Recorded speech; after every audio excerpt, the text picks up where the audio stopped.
From the inception of the United Nations in 1945, the General Assembly and the Security Council both share a single overarching duty: to save succeeding generations from the scourge of war. The purpose of our meeting today underscores the vital importance of that joint responsibility and of the urgency for the two bodies to strengthen their collective efforts within their respective mandates under the United Nations Charter to preserve and promote global peace and security. In this context, I strongly urge member states to engage in today's debate with a proactive, solution-oriented posture, mindful of all member states' responsibility to exert every effort to avert further violence and to save lives. Excellencies, while I welcome the introduction and utility of the Veto initiative, most especially in relation to the accountability it seeks to foster, it is nevertheless deeply regrettable that, compliant with the rules of procedure, this General Assembly must use it at all in connection with the current deepening humanitarian crisis in the Gaza Strip. As you know, the situation in Gaza is catastrophic, unconscionable, shameful. I am shocked and horrified at the reported killing and injury of hundreds of people during disbursement of food supplies west of Gaza City last week. This comes as the death toll in Israel and the Gaza Strip since October 7th has reached the 30,000 mark. Thousands of children have been killed. They are scrounging for food and watching their childhoods evaporate into the horrors of war. Moreover, recent published reports have indicated that a number of babies have died of malnutrition and starvation in Gaza. Countless communities have been decimated. Countless families have vanished intergenerationally. Countless mothers and fathers, sons and daughters, nieces and nephews, all gone. As the French would say, disparu, disappeared. Their dreams extinguished, their potential lost forever, and their futures obliterated.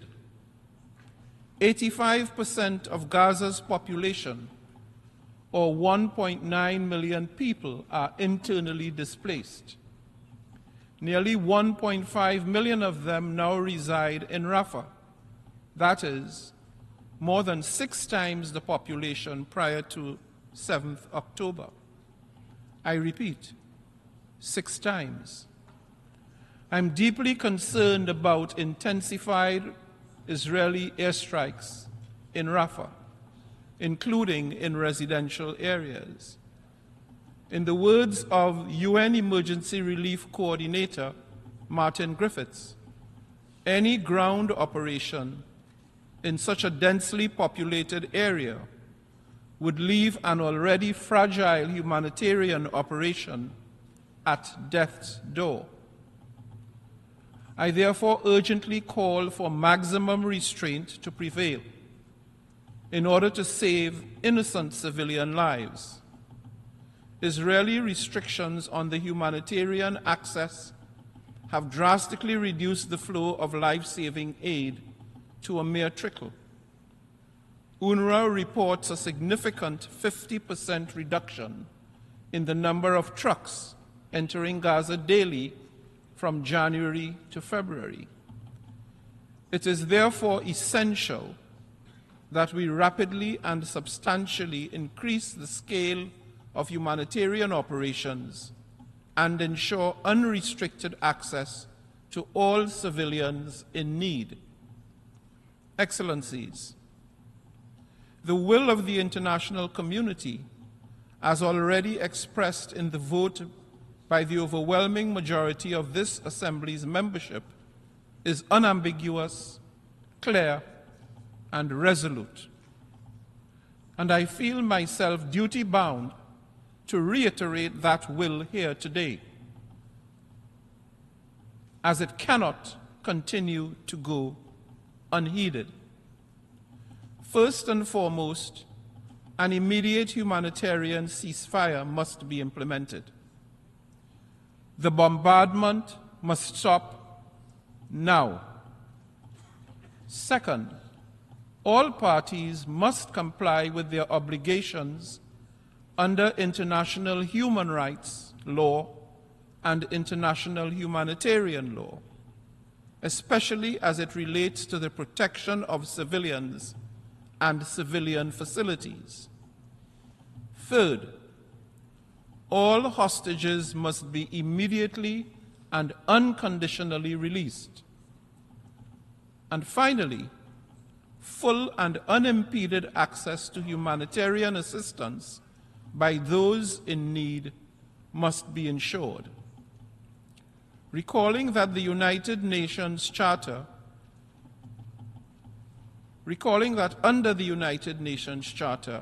the Security Council acts on behalf of the entire UN membership, I call upon all members of the Council, especially the permanent members, to redouble their efforts to reach a consensus that would bring about a safe, just, and immediate response compliant with these demands. All parties must do their utmost to meet these demands and both preserve and save lives.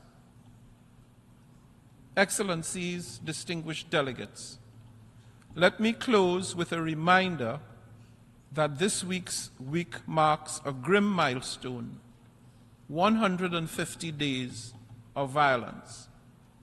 150 days of violence breeding violence, despair, destruction, and devastation, and the dehumanization of people.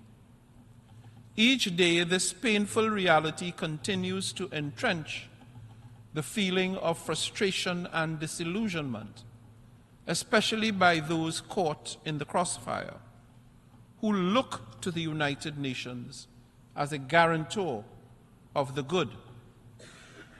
Each day that passes risks a deepening failure to meet our moral obligations and duties, and each life lost adds to the stain on our collective conscience. With resolve and urgency, let us therefore work much harder to immediately end this conflict and to lay down the foundations of a future where Israel and the state of Palestine can coexist peacefully, two states living side by side in harmony, united by a single shared vision for a brighter, more hopeful destiny. As an outcome of the deliberations today, and as per previous practice, my office will share a summary with the President of the Security Council and the entire UN membership. I thank you.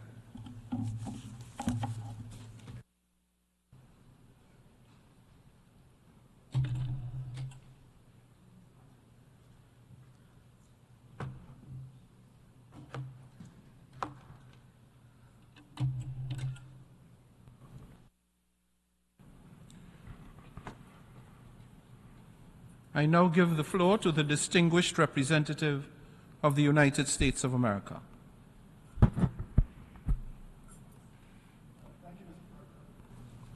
Over the past month, the United States has said clearly and repeatedly that the resolution that was before the Council would not achieve the goal of a sustainable peace and may, in fact, run counter to it. We do not believe that resolution, in and of itself, would have resulted in a ceasefire. We urged our colleagues not to proceed with a vote and cautioned that doing so could disrupt the intensive efforts already underway to get an agreement that results in the release of the remaining hostages and that produces a temporary ceasefire. That work, alongside partners, including Qatar and Egypt, continues as we speak. To support these sensitive negotiations, we have circulated a draft Security Council resolution that calls for a temporary ceasefire together with the release of all hostages as soon as possible. We have appreciated the opportunity to collaborate with colleagues in the Council on this text and hope that it can be adopted. This temporary ceasefire would allow hostages to return home to their families.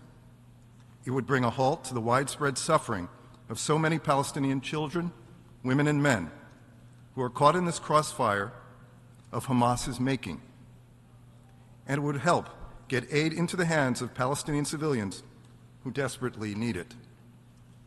We will continue engaging on this text so that the Council can finally condemn Hamas for its horrific attacks on October 7, which set this crisis into motion, so that we can empower the United Nations to get civilians aid more efficiently and effectively, and so that, ultimately, we can together help create a future in which Israelis and Palestinians live in states of their own, side by side, and in peace.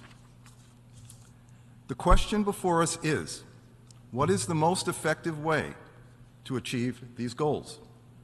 And in our judgment, it is the work of the United States is undertaking, both here in New York and on the ground.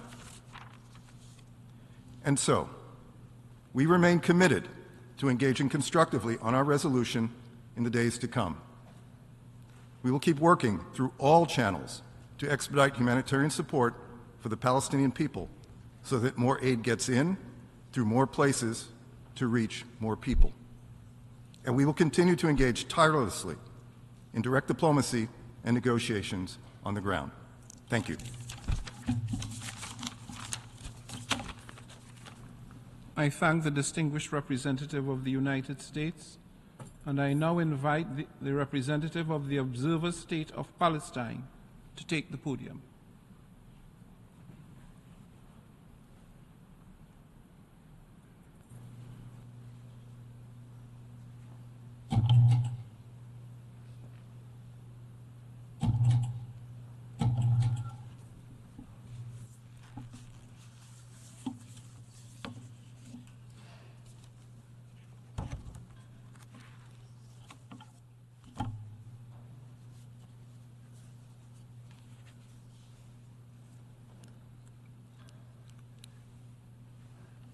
Mr. President,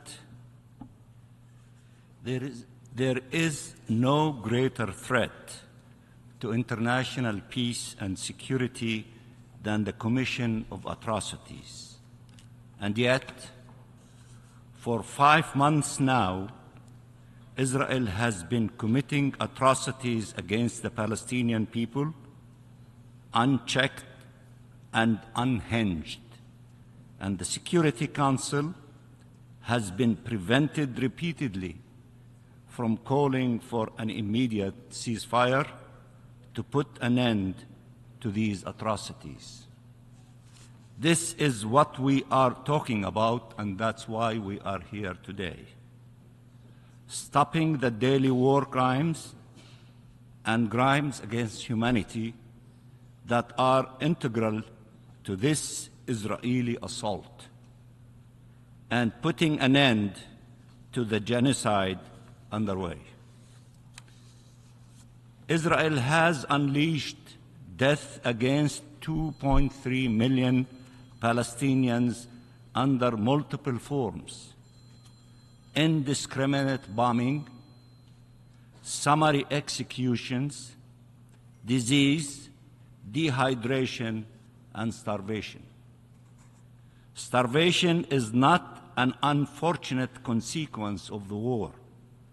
It is one of the methods of war used by Israel. Israel is starving our people.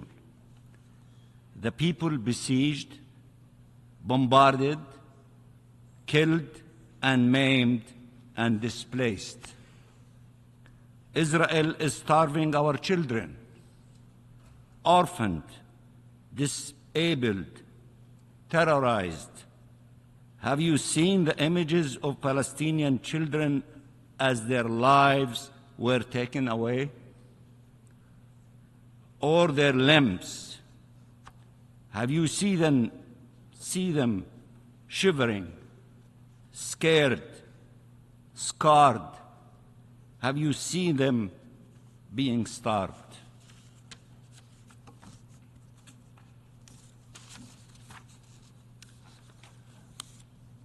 Mahmoud Fattouh died of acute malnutrition. He was 2 months old. Yazan al-Kafarne was a lively boy. He has been lying on a hospital bed for days, barely able to move. He died of malnutrition today. He was killed by Israel using starvation as a weapon.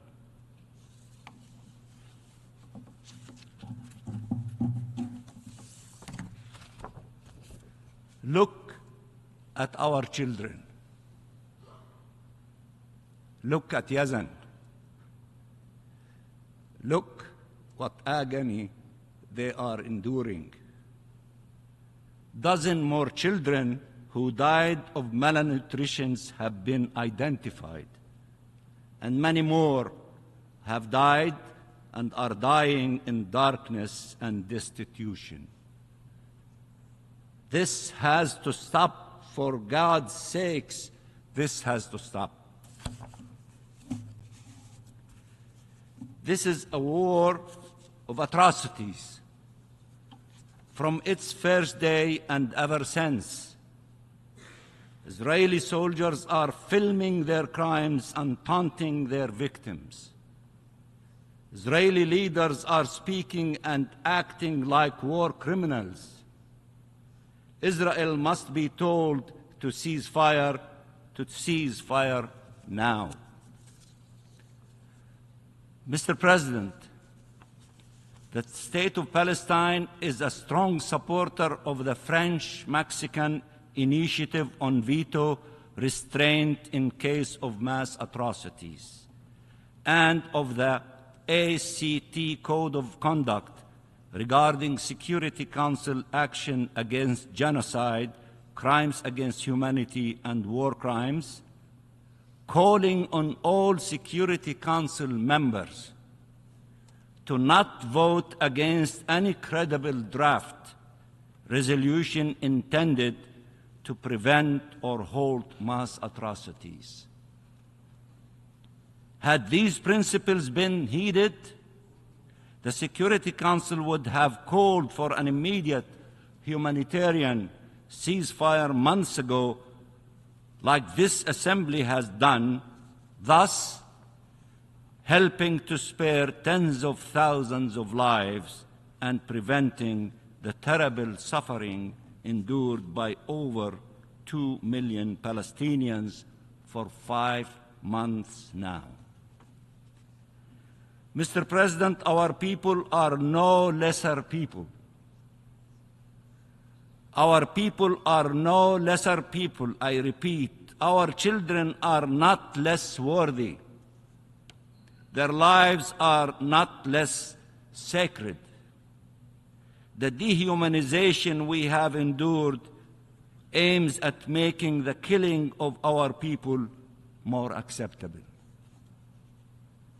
As we are fully aware of the genuine solidarity of billions around the world, we are also acutely aware of those who have a much higher threshold of tolerance for Palestinian death than Israeli death, of those who believe that Israeli security somehow trumps the right to life and freedom of a nation, of those who consider us a lesser race, who have difficulties seeing us as victims, and who refuse to admit that those killing us are perpetrators of crimes, even when those crimes are occurring in broad daylight for all to see, for all of you to see, and you have been seeing.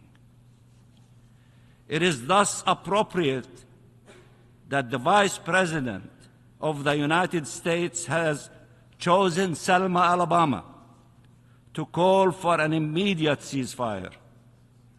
She spoke of the suffering of the Palestinian people, of the many innocent Palestinians who have been killed, of how hungry, desperate people trying to secure food for their families were met with gunfire in Gaza City, concluding by saying, and I quote, "Our humanity compels us to act," end of quote.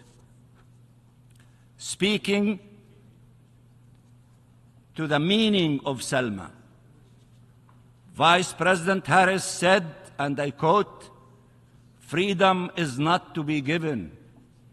It is not to be bestowed. It is ours by right," end of quotation.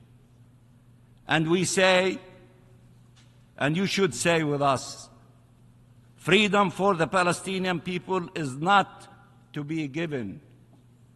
It is not to be bestowed. It is ours by right.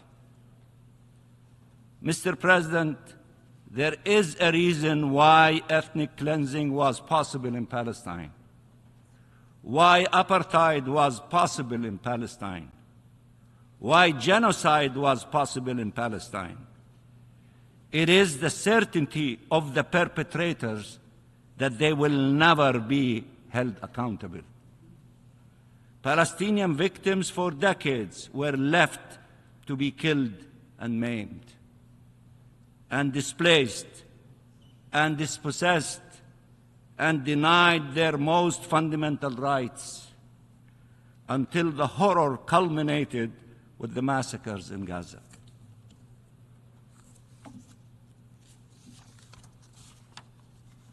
Israeli leaders speak openly of the crimes they are committing and of those they intend to commit.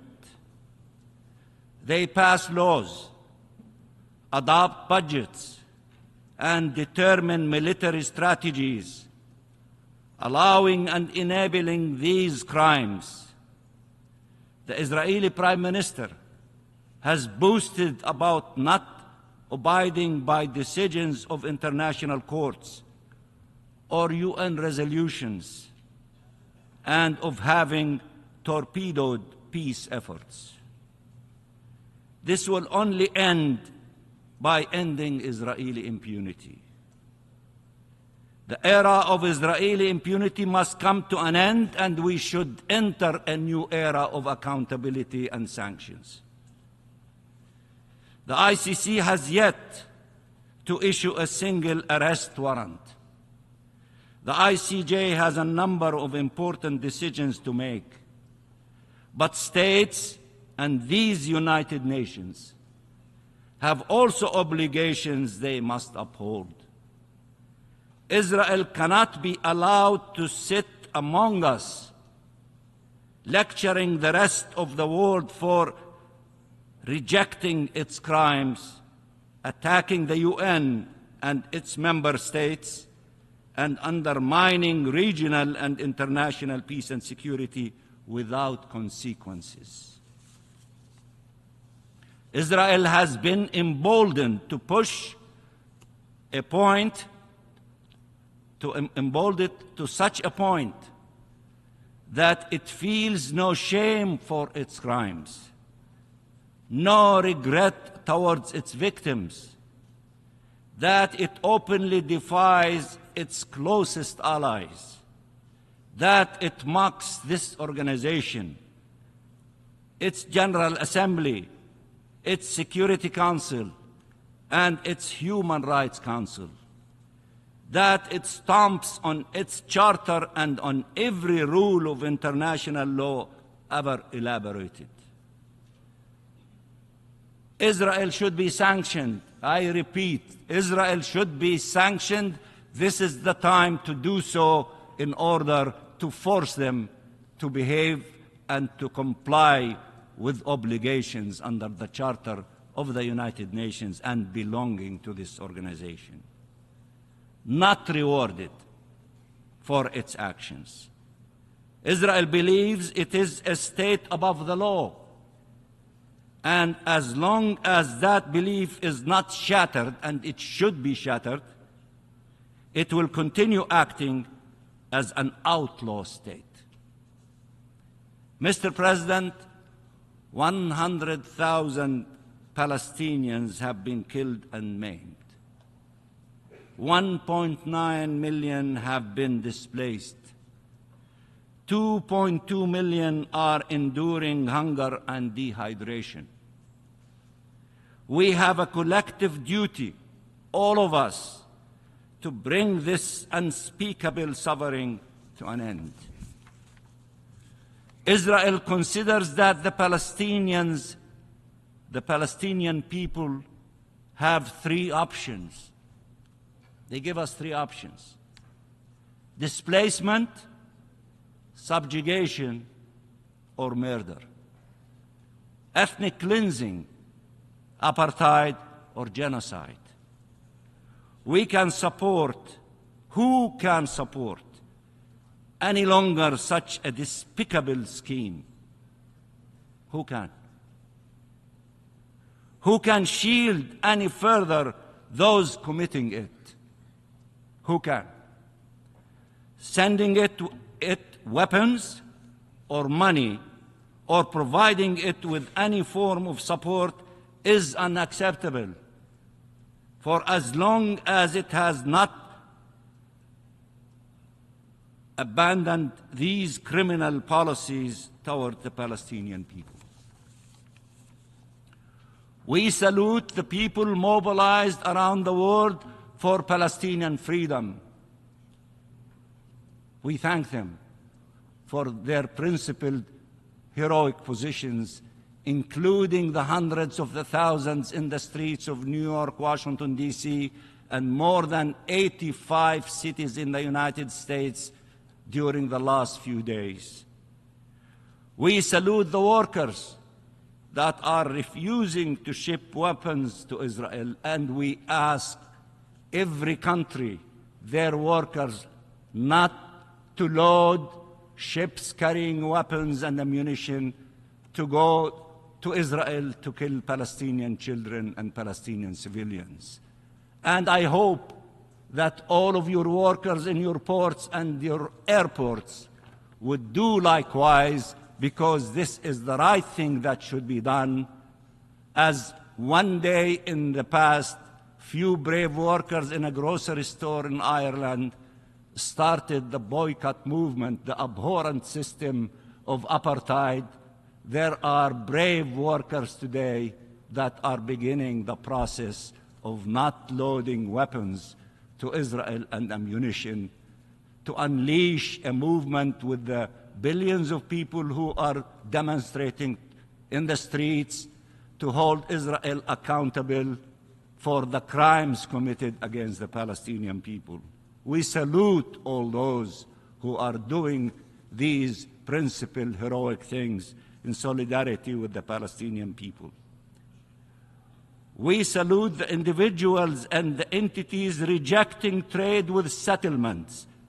Not only for settlers should be sanctioned, the entire enterprise of settlements and settlers should be sanctioned. Don't allow a single one of them to get a visa to visit any of your countries. Behave in a different way. Show them that you mean business in honoring and upholding international law and solidarity with the Palestinian people. And we salute all those working to advance accountability. The horrors of today are made possibly by yesterday's failings. We need to correct course today to generate hope tomorrow. Death and devastation and despair have prevailed because of Israeli actions, but also because of international inaction. The international mobilization we have witnessed these last few months at the United Nations, but also by states parties to the ICC and before the ICJ in recent days, must translate into an international plan for justice, freedom, and peace, and in that order. Justice, freedom, and peace, and in that order. Palestine will be free. Its people will be free. And then only then will peace be a reality for all to enjoy. And I thank you, Mr. President.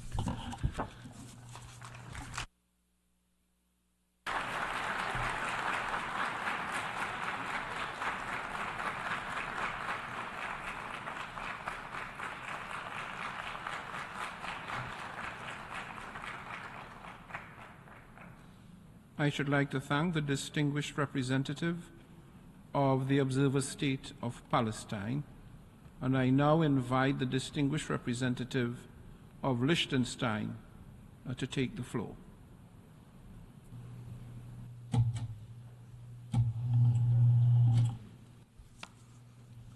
Thank you, Mr. President. Mr. President, I'm delivering this statement on behalf of a cross-regional group of countries committed to the effective implementation of GA Resolution 76/262, known as the Veto Initiative. Austria, Bulgaria, Chile, Costa Rica, Ecuador, El Salvador, Finland, Iceland, Kenya, Kuwait, Luxembourg, Malta, New Zealand, Norway, Singapore, Slovenia, Sweden, Switzerland, and my own country, Liechtenstein. We have now seen 6 vetoes by 3 permanent members of the Security Council on resolutions and amendments related to the ongoing massive humanitarian and protection of civilians emergency in Gaza. 4 texts, 2 draft resolutions and 2 amendments have in addition failed to be adopted for lack of sufficient votes. We are grateful to those members who have worked towards the adoption of resolutions 2712 and 2720 and urge the implementation of these resolutions. We call on the Council to act in accordance with its primary responsibility for the maintenance of peace and security, as well as its responsibility to our organization and to protect civilians. And we encourage this Assembly to make the most of its charter-defined role to inspire necessary action where it is prevented by the use and threat of the veto. We also remind all signatories of the Act Code of Conduct, both in the General Assembly and the Council, of their commitments in this regard. Mr. President, the Charter of the United Nations makes clear that member states have conferred on the Security Council primary responsibility for peace and security, and that in carrying out its duties under this responsibility, the Council acts on our behalf. We also note that the membership, both in meetings such as today's and in emergency special session, has demonstrated its desire to bring an end to the ongoing crisis.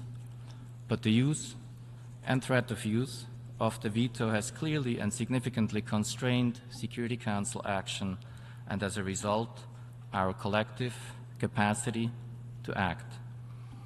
The veto limits the ambition of potential proposals precisely when it is most needed. Mr. President, Article 1.1 of the Charter of the United Nations calls upon the membership to take effective collective measures for the prevention and removal of threats to the peace and for the suppression of acts of aggression or other breaches of the peace. End of quote.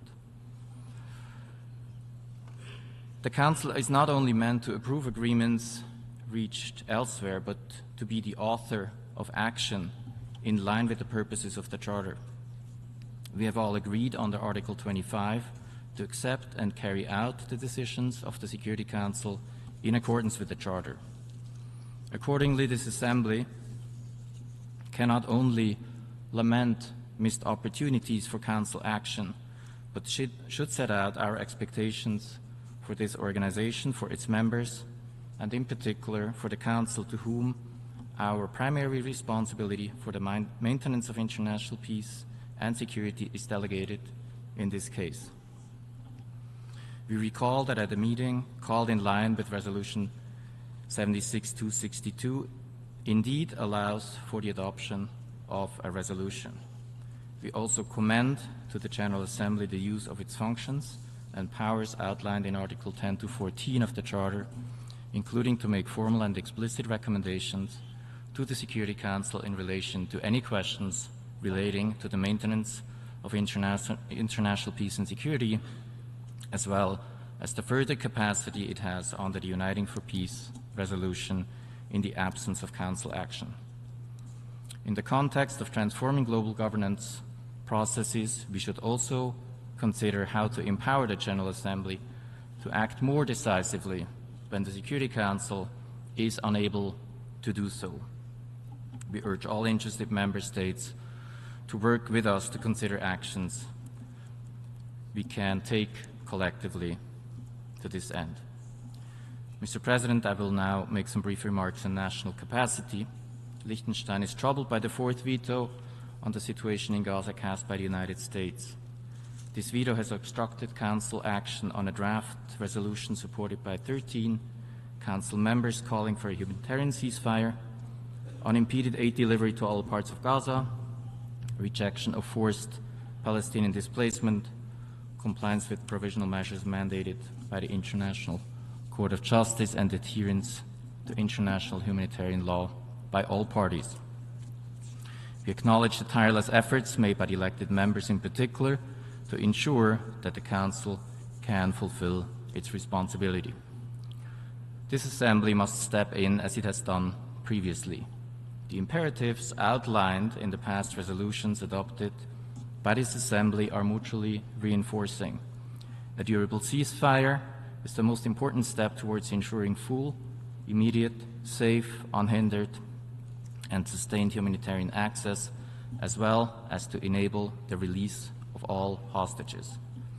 Our highest priority continues to be the protection of civilians. Against this background, possible ground operations in Rafah are particularly alarming. All parties must uphold international humanitarian law, and we note the political declaration on the use of explosive weapons in populated areas. The forced displacement of Palestinians undermines the two-state solution and is illegal under international humanitarian and criminal law. We also join the call for an international investigation of the killing of more than 100 civilians in a single incident last week, and recall the jurisdiction that the International Criminal Court has in this regard. Mr. President, over 70% of essential infrastructure in Gaza lies destroyed or damaged, hindering access to basic needs, while nearly the entire population, some 2 million people, face the risk of famine. These tragic realities underscore the urgency of immediate action. We again join the call for an immediate, durable, and sustained humanitarian ceasefire, the protection of civilians, and full respect for international humanitarian law, including immediate, unimpeded humanitarian access. Liechtenstein condemns, again, in the strongest possible terms, the heinous 7th October terrorist attacks by Hamas, and calls for the immediate and unconditional release of all hostages. We also reiterate our support for the role of the International Court of Justice in resolving disputes under the Genocide Convention, and emphasize the importance of compliance with provisional measures ordered by the Court. Finally, we reaffirm the Palestinian right to self-determination and reiterate our strong support for a two-state solution as the only way to bring a peaceful, stable, and sustainable solution for the region. I thank you.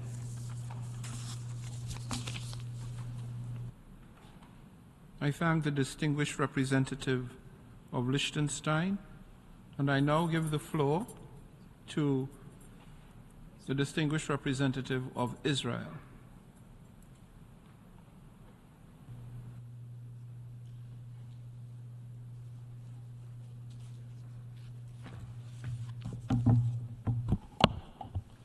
Thank you, Mr. President.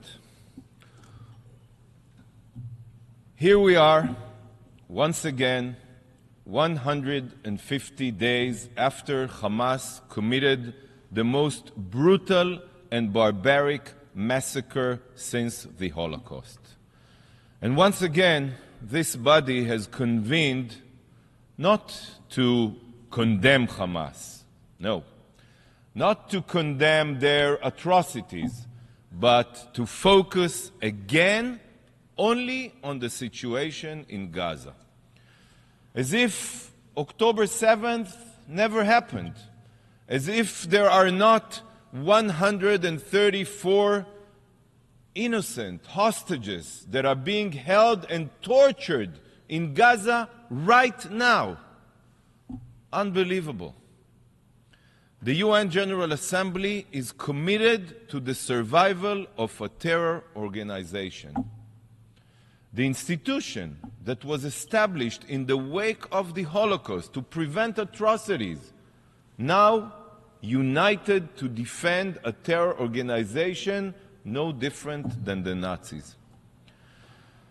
If Franklin Roosevelt could see what this institution now stands for, he would be turning in his grave.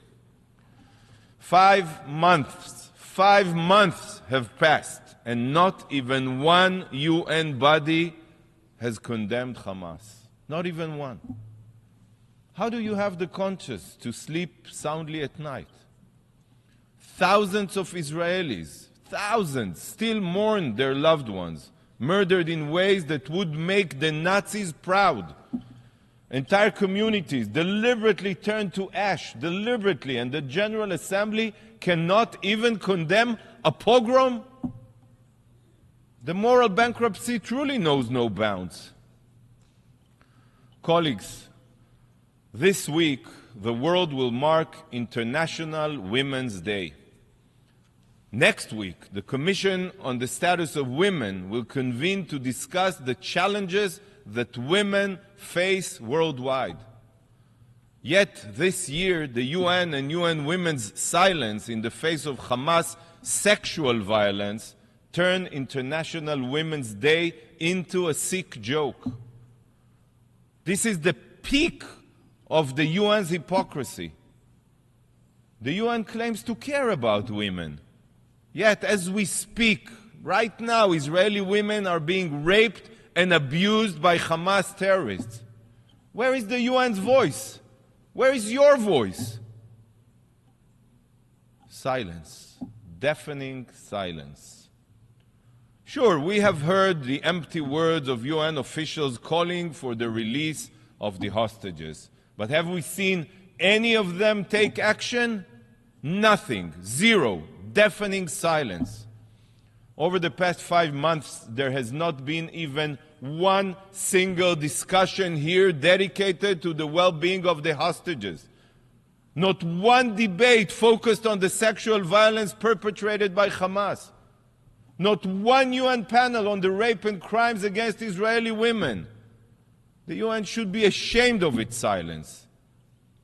In the future, you won't be able to claim that you didn't know, just as the world claimed after the Holocaust, that you were not exposed to the suffering and horrors. Those who remain indifferent are complicit in the crimes themselves. So today, right before International Women's Day, you will hear testimonies of the sexual atrocities that Israeli women are enduring because of the UN's apathy and indifference.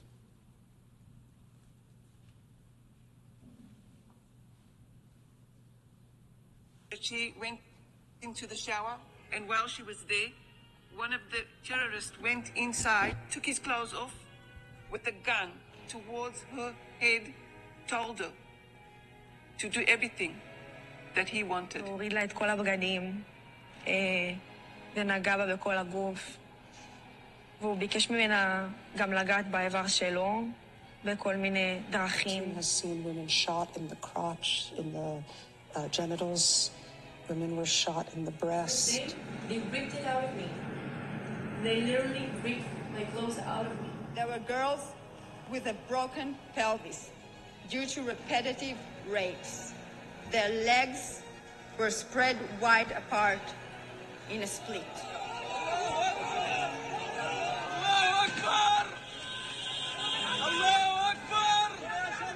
Saying he saw a, quote, beautiful woman with the face of an angel and 8 or 10 of the fighters beating and raping her.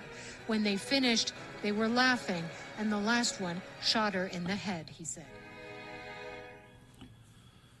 We just heard the testimonies of released hostages, first responders, and law enforcement officials. You heard accounts of rape and heinous sexual abuse.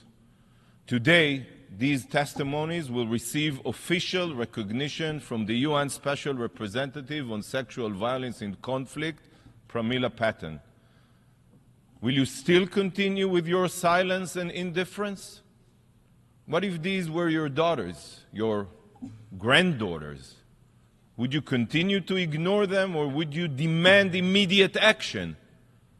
Why do these women's murders and sexual abuse mean nothing to the UN? Why? Colleagues, in mere hours, SRSG Patten will present her report on the sexual crimes that took place on October 7th. In her report, she will outline that during Hamas's attack, rape, gang rape, necrophilia, sexual violence, and forced defilement were carried out.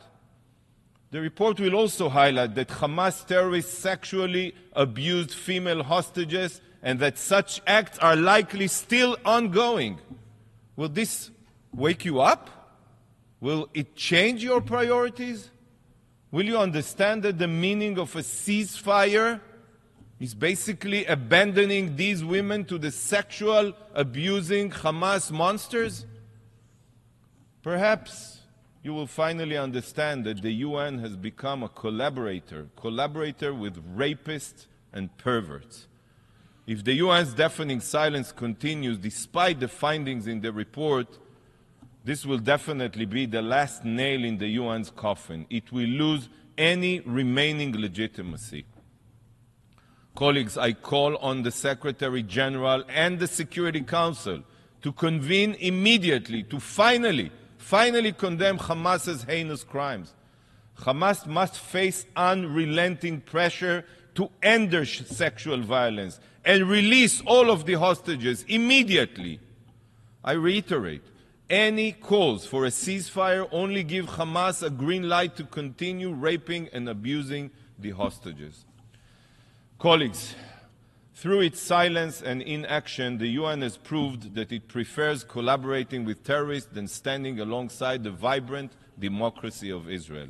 Tragically, the UN is not only a terror collaborator.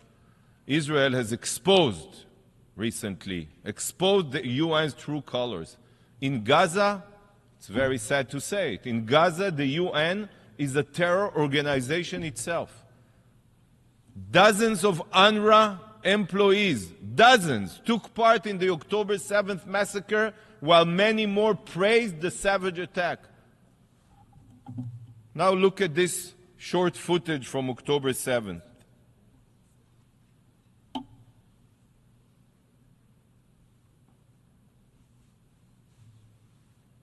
This is Faisal Ali Musallem El-Naami, an UNRWA social worker, staffing the body of Jonathan Samarano into a truck to be taken to Gaza. UN employees are kidnapping Israeli children. A Hamas data center was located underneath UNRWA headquarters, connected to UNRWA's power supply, and terror tunnels have been found underneath many UNRWA facilities. Listen to the numbers. Out of UNRWA's 13,000 employees in Gaza, 12%, I repeat, 12% are members of Hamas and Palestinian Islamic Jihad, and hundreds of them are active terrorists.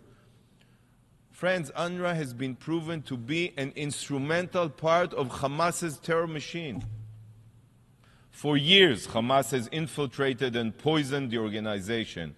But UNRWA, even before Hamas hijacked it in Gaza, has always been part of the problem and never part of the solution. UNRWA's very basis for existence is to eternally perpetuate the lie of Palestinian refugehood. No other refugee population, no other, can pass their refugee status down through generations like a family heirloom. Rather than seek to resettle or integrate Palestinian refugees, what we all expect them to do, UNRWA does the opposite. It ensures that a Palestinian refugee will forever remain a refugee, as will their children, grandchildren, and every following generation, until one day they can all storm into Israel to claim it for themselves, exactly as Hamas did on October 7th. But beyond perpetuating Palestinian refugehood, UNRWA schools are breeding ground for incitement, hatred, and martyrdom. Numerous studies, have reported on the terror glorification, jihad encouragement, and anti-Semitism taught in UNRWA schools every day. UNRWA, with international financing, your financing, is grooming Palestinian children into terrorists. After all that has been exposed about UNRWA, it's very clear today. UNRWA will never again operate in Gaza as it has prior to October 7th. Its role in Gaza is finished and it must be replaced. UNRWA must be defunded and dismantled. Supporting UNRWA today is supporting Hamas. And whoever supports Hamas supports a future of bloodshed, not a future of peace and coexistence as we want to see in Gaza, in Israel, everywhere. Mr. President, while we hold this discussion in this hall, there are hostages being tortured, being abused, being defiled. This is not speculation. It is fact. This is the hellish reality that Israeli women and men have been suffering for nearly 5 months. And this organization's inaction is unforgivable. Yet, even worse than its inaction, the ceaseless calls for a ceasefire are clear proof that the UN prefers for the hostages' suffering to continue. I implore you to make the release of the hostages your #1 priority. That could change everything. The rape cannot continue. The sexual violence cannot continue. And Hamas's survival through a ceasefire cannot continue to be promoted, advanced here. Instead of calling for a ceasefire with no preconditions, the General Assembly and every UN body should be demanding that Hamas terrorists, they should turn themselves in and release all hostages. These are the only acceptable terms for a real ceasefire. Hamas must be eliminated. Rapists, mass murderer must never be given a free pass by the UN, and terror can never be tolerated. I thank you, Mr. President.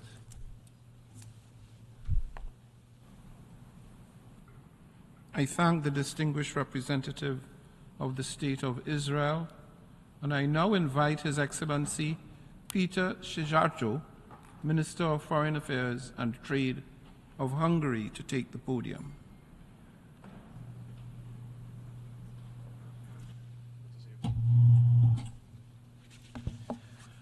Mr. President, dear colleagues, ladies and gentlemen, I am representing a Central European country which has been faced with the consequences of the war in the neighboring Ukraine for the 3rd consecutive year now, and a country which is located at the external border of both the European Union and its Schengen area, thus protecting our own border and the border of the European Union, and thus has been confronted with the pressure of growing illegal migration, which we all know constitutes a vicious circle together with terrorism.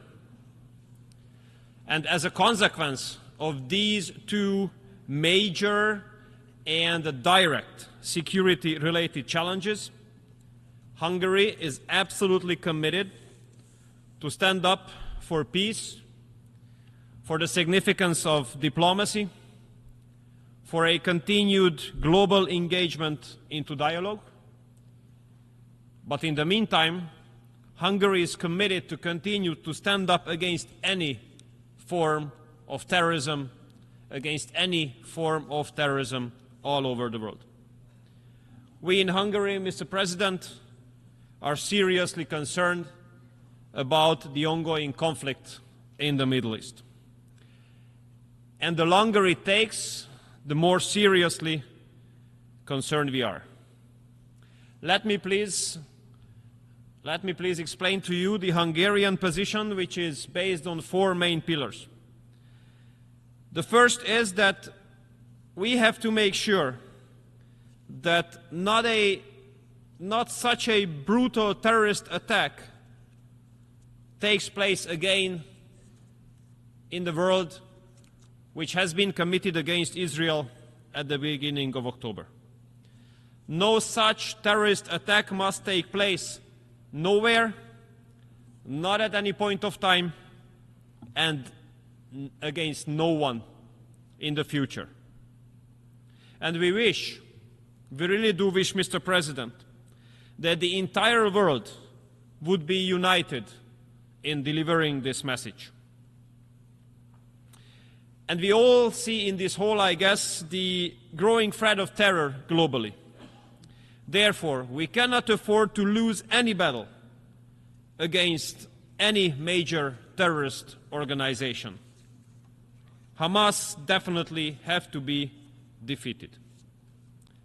Our second important aspect is that escalation of this conflict must be avoided.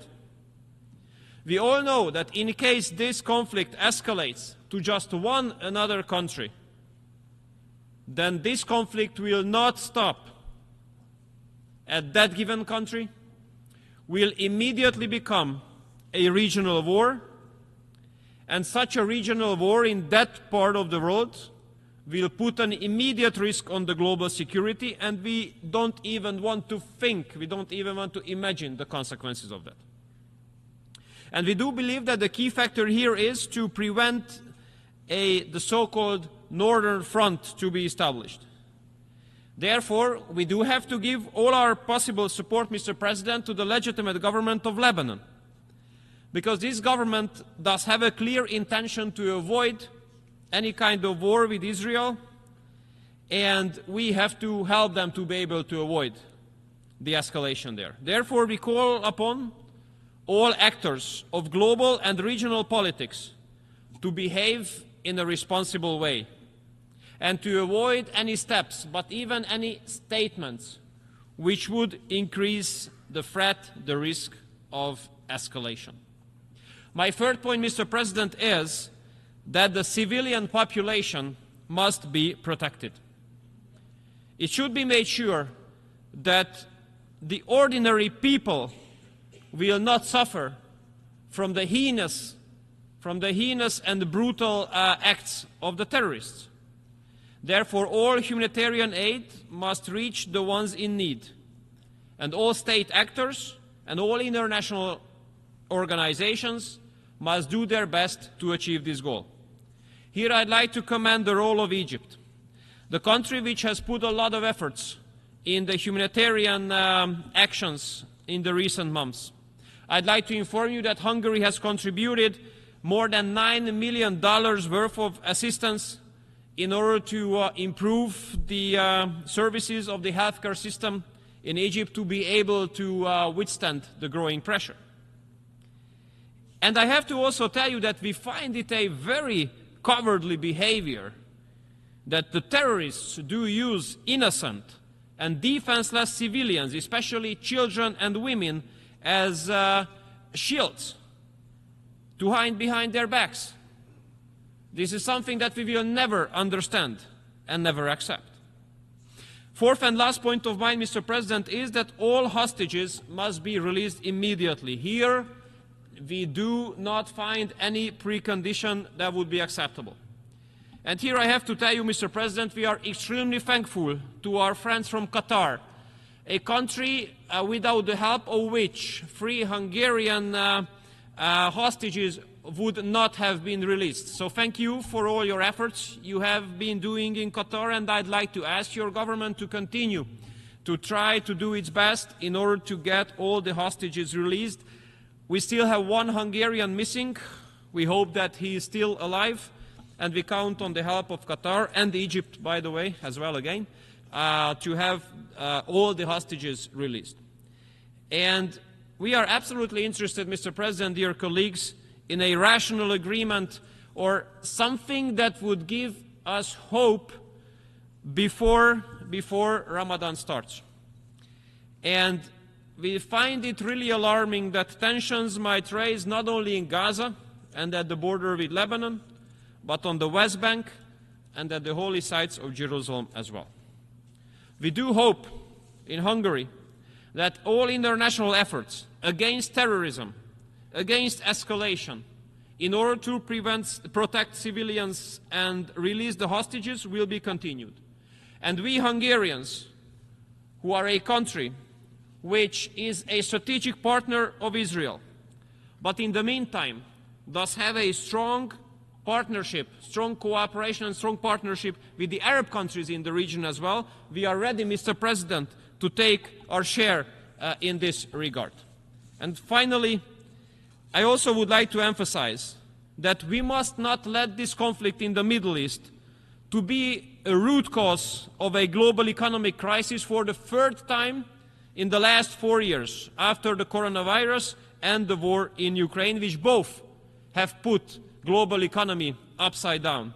The international community must make sure that freedom of navigation and freedom of international maritime trade will be restored in the region of the Red Sea. If we fail there, then the stability of the global economy and the stability of Egypt, which has been harmed a lot by the far decreased revenues at the Suez Canal, will be put at risk. And we all know that if the stability of Egypt is being put at risk, then it has a very negative impact on the European security. And so the deliveries, the commercial deliveries from east to west, from east to the European Union are now becoming uncertain, unpredictable, more and more expensive, and we don't want to be faced with an external economic challenge again for the 3rd time in the last 4 years. So, Mr. President, Hungary, as a responsible country, is ready to take its share when it comes to finding a solution for the security-related crisis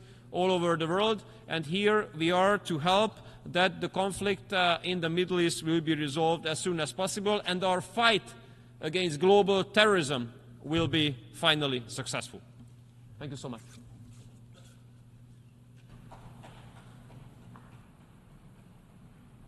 I should like to thank the distinguished representative of Hungary, and I now invite the distinguished representative of the State of Qatar,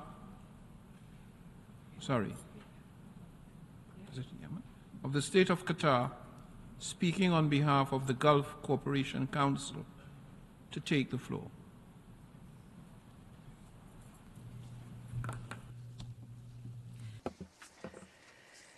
Thank you, Mr. President. It is my honor to deliver the statement on behalf of the GCC member states, namely my country Qatar, Saudi Arabia, Kuwait, United Arab Emirates, Oman, and Bahrain.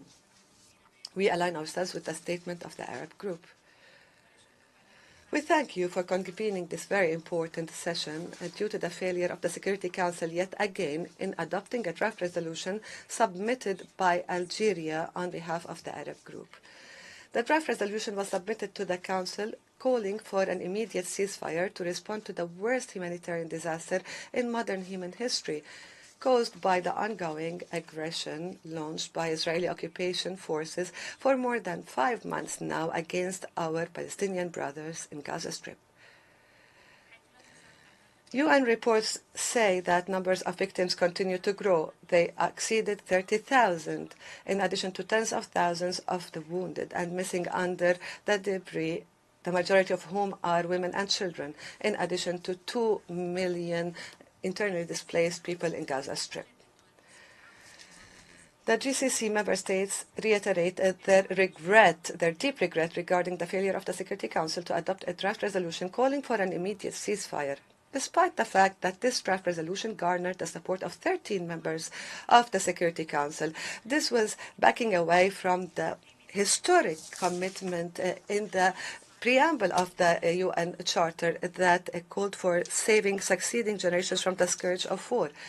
We also see that using the veto right has cost the Security Council an opportunity to undertake its responsibility for regarding the ongoing aggression in Gaza Strip that threatens the international peace and security, and that called the Secretary General in his letter addressed to the President of the Security Council last December to invoke Article 99 of the Charter, calling the Council to declare an immediate humanitarian ceasefire.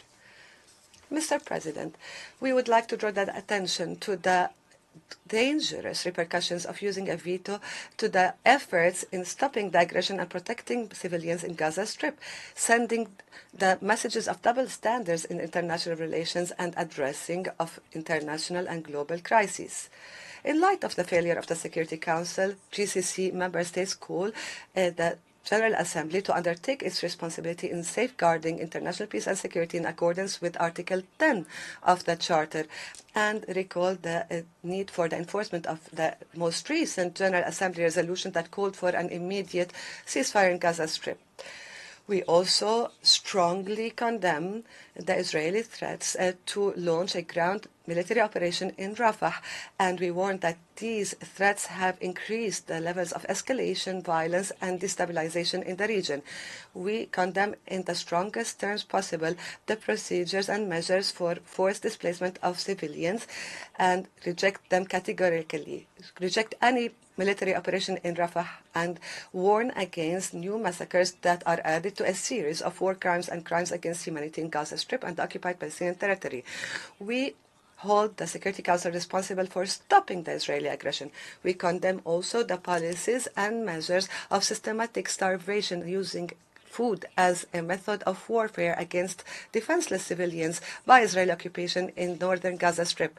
These constitute blatant violations of the international humanitarian law and the international law, in addition to a complete disregard of the ICJ rule on the 26th of January, calling Israel to implement 6 provisional measures to prevent the crime of genocide. In this context, we condemn as well the systematic targeting by Israeli occupation against UNRWA and regret the fact that some donors have suspended their funding to UNRWA that is indispensable for more than 5 million Palestinians, particularly in light of the catastrophic humanitarian conditions. We remind, as the Secretary General had called, that the agency represents the backbone for humanitarian response in Gaza, and we align ourselves with the Secretary General's call for countries who suspended their funding to UNRWA to reconsider their decision and resume their funding to the agency. We reaffirm our unwavering historic positions in support of the steadfastness of the Palestinian people and their just cause in according to international resolutions and in the framework of the Arab Peace Initiative, calling for the establishment of an independent Palestinian state on the 1967 borders with its capital East Jerusalem. We also express appreciation for the efforts, sincere efforts, for rendering the negotiations successful to reach a framework agreement for a new ceasefire in Gaza Strip, including the efforts by Qatar, Egypt, and the U.S. to release the hostages and the prisoners and the detainees and have more aid to Gaza Strip. We call to continue the efforts with all the partners for an immediate humanitarian ceasefire to stop the bloodshed of the Palestinians in Gaza Strip and reiterate the need for the Security Council to undertake its responsibilities. Thank you, Mr. President. Should like distinguished representative of the State of Qatar, and I now give the floor to the distinguished representative of Yemen, speaking on behalf of the Arab group.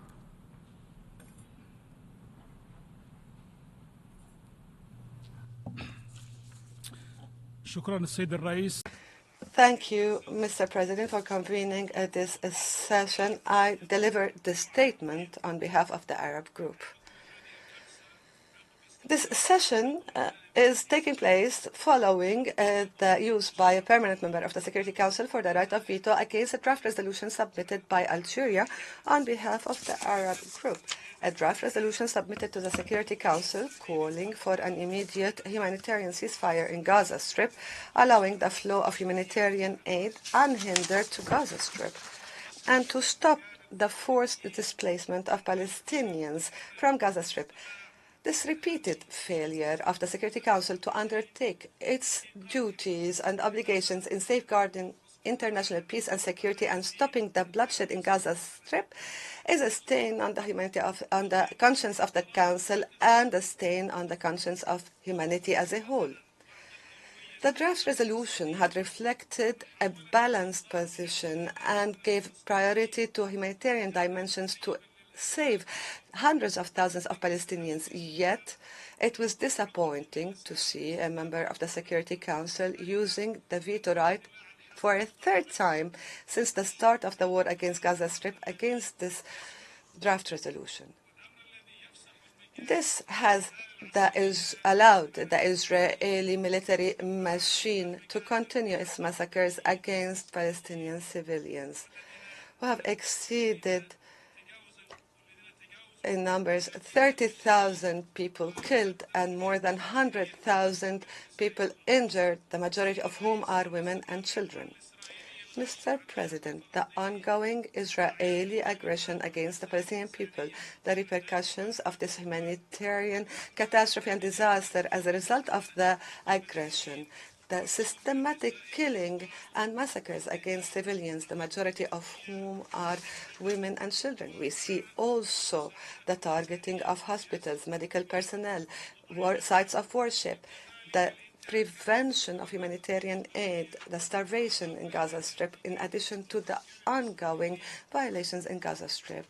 We see all of that, and we see the threats by the Israeli entity governments for a ground operation in Rafah to displace more than 1.5 million of civilians before the eyes and the ears of the world is a failure at the ethical and human level in protecting Palestinian civilians, and a failure to save the children and women in Gaza in a blatant violation of the international humanitarian law, international law, and all standards and ethical values and religious and humanitarian values in an unprecedented manner.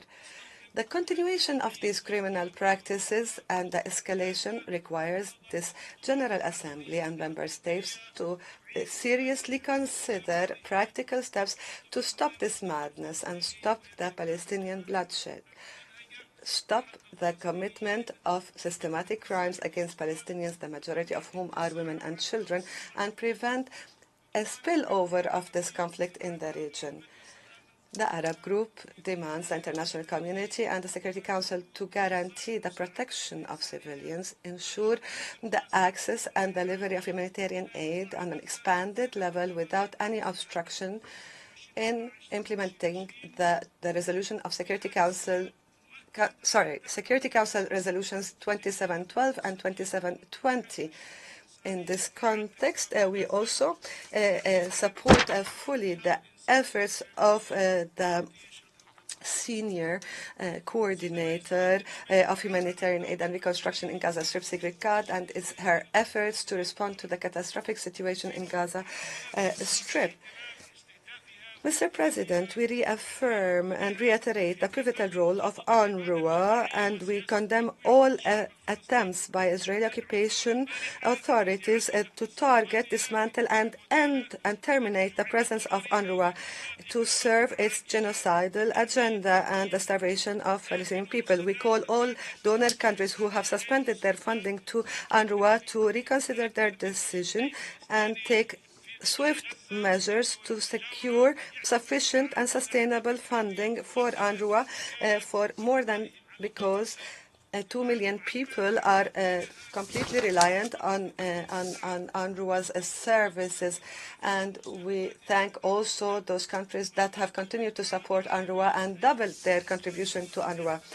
We warn against any Israeli ground attack and invasion against Rafah that is refuge to more than 1.5 million Palestinians.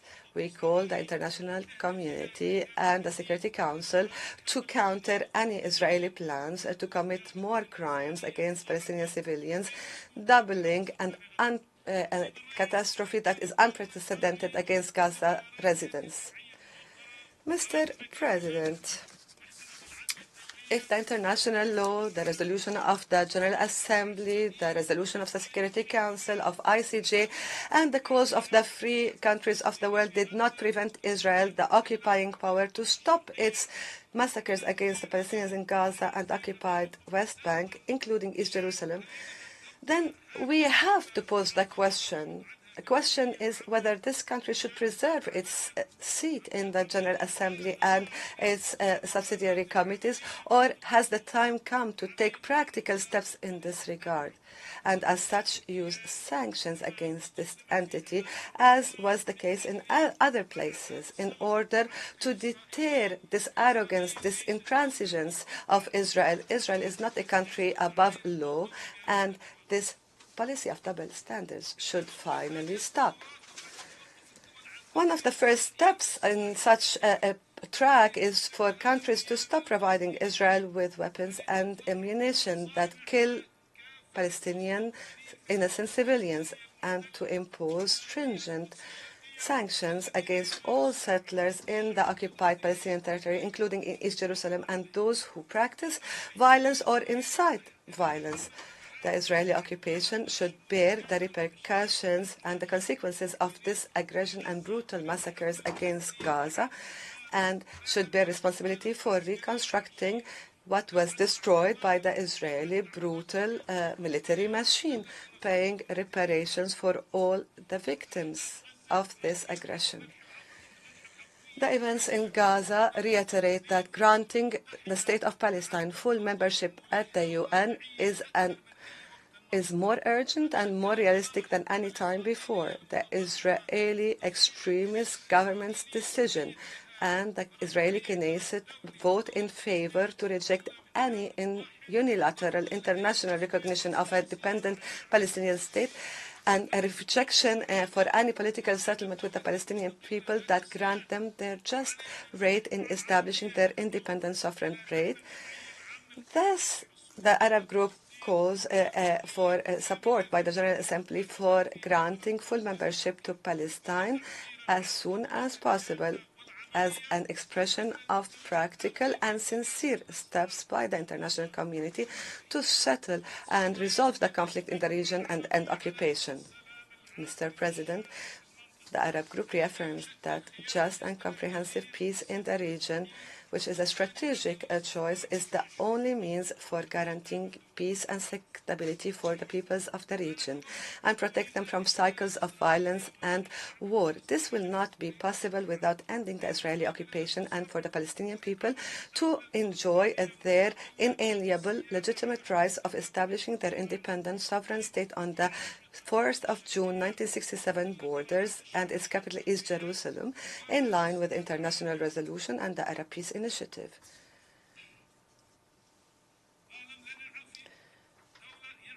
A state where Palestinians enjoy peace, stability, and prosperity.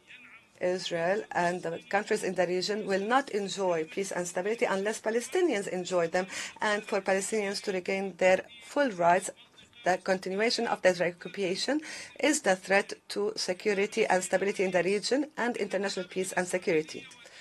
In conclusion, Mr. President, the Israeli massacres and genocide crimes against Palestinian people continue unabated and in systematic manner, the latest of which was the heinous crime, the massacre of the Flower, as it's called, last Thursday, that killed more than 112 people and injured more than 750, including women, children, and elderly, who gathered around a convoy of humanitarian aid. The statement by the Security Council on the 2nd of March in this regard is a testimony to the gravity of this incident. At a time where the Arab group condemns with the strongest terms possible this massacre, we call for an independent, transparent investigation and holding the perpetrators accountable.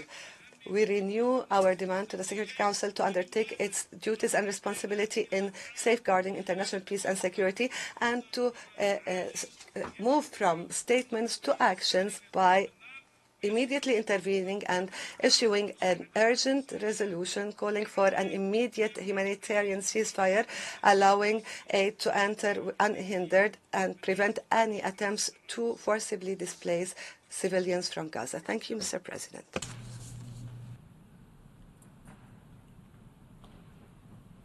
I should like to thank the distinguished representative of Yemen, and I now give the floor to the distinguished representative of the European Union.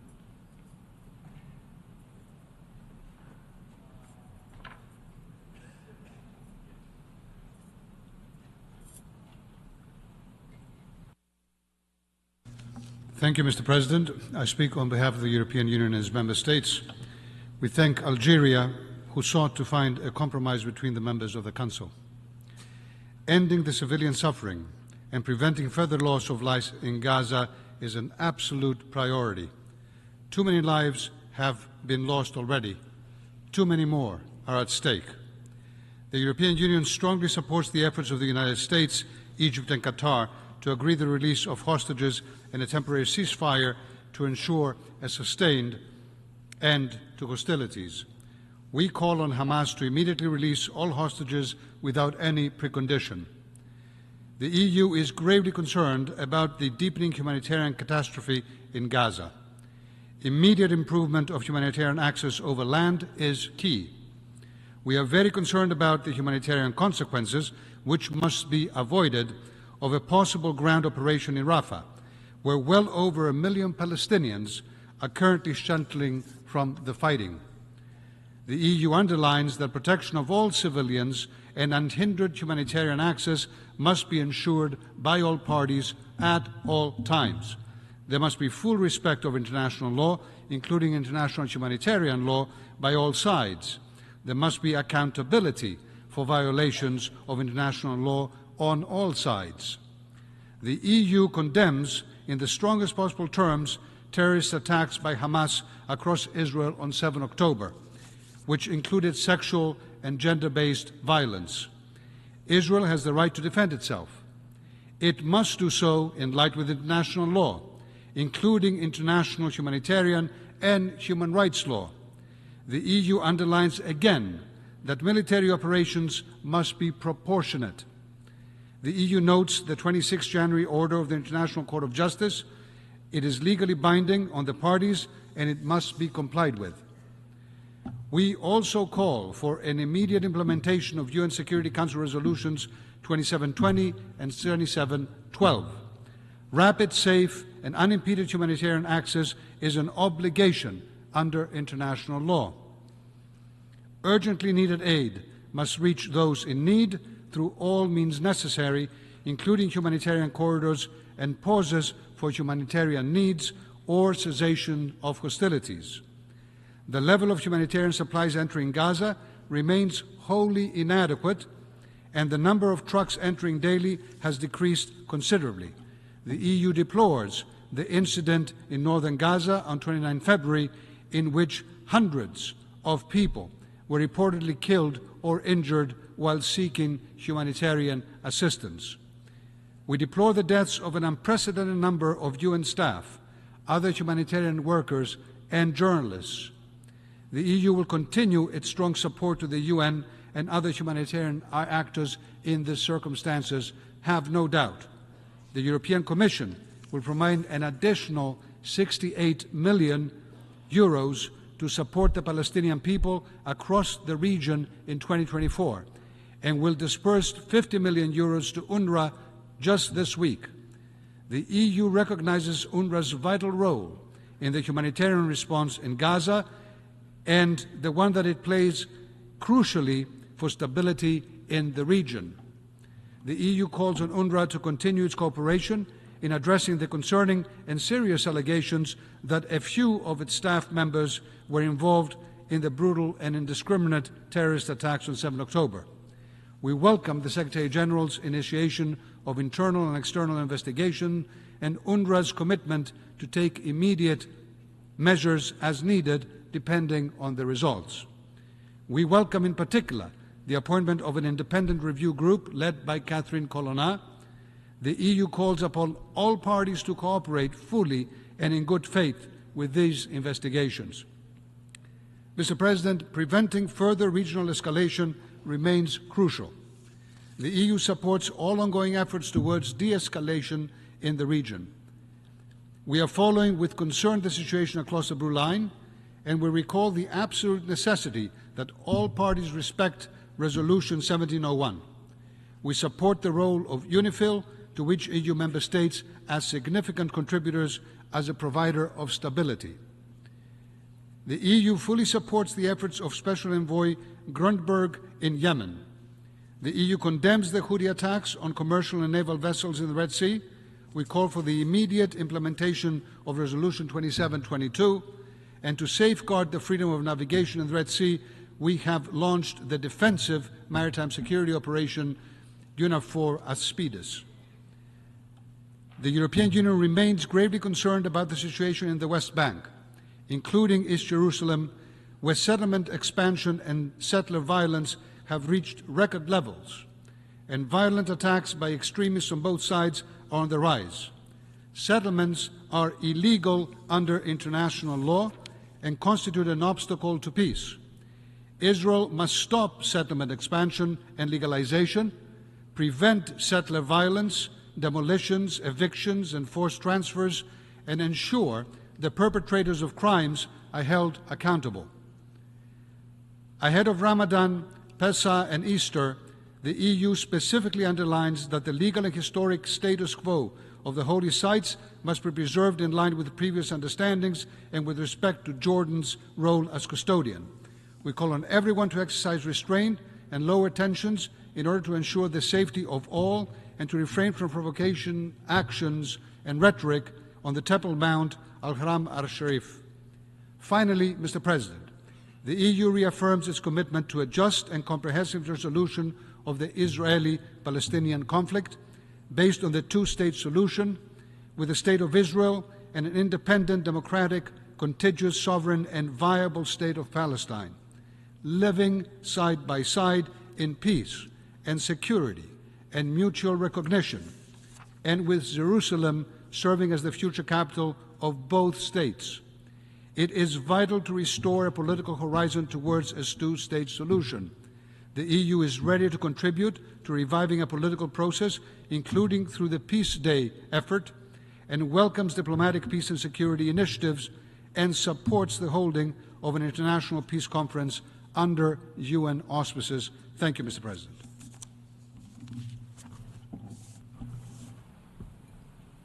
I thank the distinguished representative of the European Union, and I now give the floor to the distinguished representative of the Bolivarian Republic of Venezuela, speaking on behalf of a group of friends.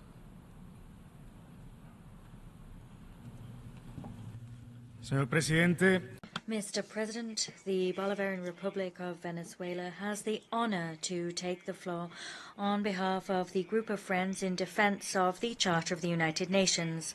Our member states, in spite of the circumstances that have compelled us to gather here today, appreciate the convening of this plenary meeting to debate a matter to which we all attach major importance, particularly in a time of continued deterioration of the situation on the ground.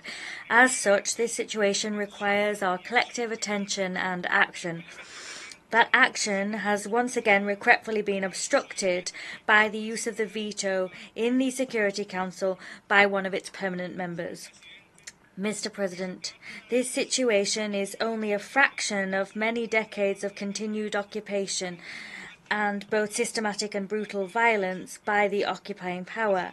However, now almost 5 months has passed since the beginning of this latest and regrettable spiral of violence, death and destruction that has claimed the lives of thousands of innocent civilians, particularly women and children. These numbers include over 150 UN personnel, and we've seen the destruction of hundreds of homes in the Gaza Strip and of all components of civilian life. As if that weren't enough, we must also count the forcible displacement of more than 85% of the population. These have been 5 long and painful months in which the entire Palestinian civilian population in the Gaza Strip has been living in a genuine hell on earth, as described by the very Secretary General of the United Nations. This is a result of Israel's relentless bombardment of Gaza by air, land and sea, and as a result of the inhumane and crippling siege that has been imposed by Israel. The figures from this war are dramatic, to say the least. The death toll recently reached 30,000. This figure could be quickly surpassed if the occupying power were to make good on its threat of deploying a military operation in Rafah. This is perhaps, and perhaps it's needless to say, one of the deadliest and most destructive wars in history. However, in spite of the barbarism seen in the images and the abundance of information we have on this brutal war, that for the first time ever is being broadcast live by its very victims. In spite of that, the Security Council continues to fail to fulfill its mandate of maintaining international peace and security as provided for in the UN Charter. This fact is due to the lack of political will on the part of at least one of its permanent members, who has obstructed once again the minimal yet urgent demand of the entire world. That is the call for a ceasefire. In other words, the demand for the one thing that will halt the bloodshed, the only thing that will stop the forced displacement, and the only thing that will allow for the protection of the Palestinian civilian population, ensuring inter alia the entry of urgent aid, which is so necessary to alleviate the catastrophic humanitarian conditions, including widespread hunger, disease, and the lack of safe shelter. In that regard, we take this opportunity to commend the effort and leadership of Algeria, a member of our group, in championing the Palestinian cause within the Security Council.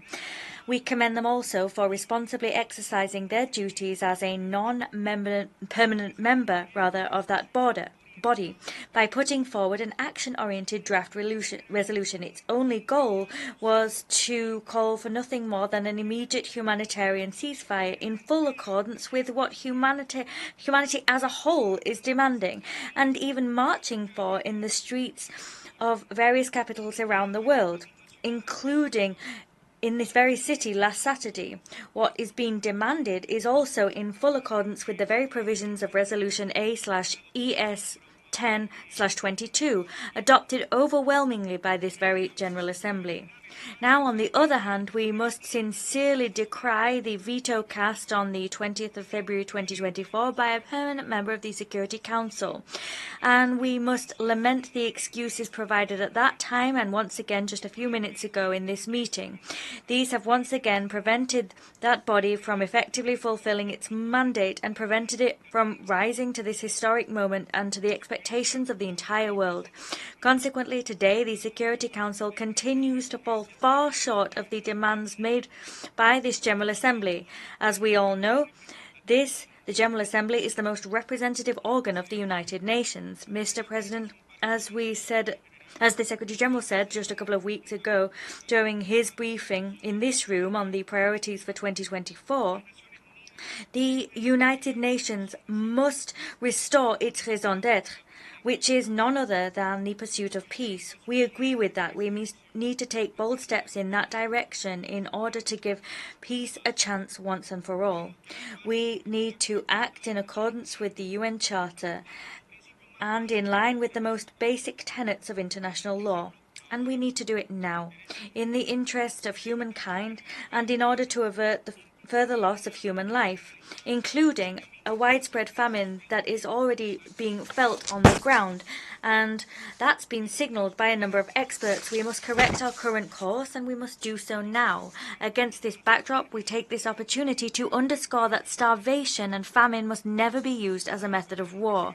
Consequently, we need to continue pushing for peace around the world, including in the occupied Palestinian territory and very specifically in Gaza, where the civilian population has now been enduring for far too long, not only an inhumane blockade, but also over 75 years of Nakba and a colonial and illegal occupation, that together with continued military aggression that has now escalated to veritable carnage. An initial step towards redressing this historic injustice and towards pursuing and achieving peace would be precisely to achieve a crucial ceasefire which is fully respected.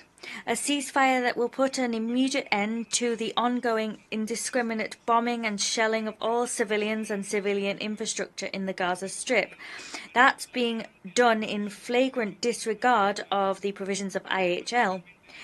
And in light of those actions, it's also necessary to halt the transfer of any means to perpetuate this brutal military aggression. We are confident that this would not only create the conditions for building a lasting peace, but that it would also facilitate the work of humanitarian personnel on the ground, including the entrance of desperately needed aid, including life-saving supplies. In this vein, we also take this opportunity to call for greater support for humanitarian efforts aimed at providing assistance to the Palestinian people, including through UNRWA. That organization remains a lifeline for Palestine refugees, and it has played, particularly in these horrific months, but also historically, an indispensable humanitarian role on the ground. That has been recognized time and time again by this very General Assembly.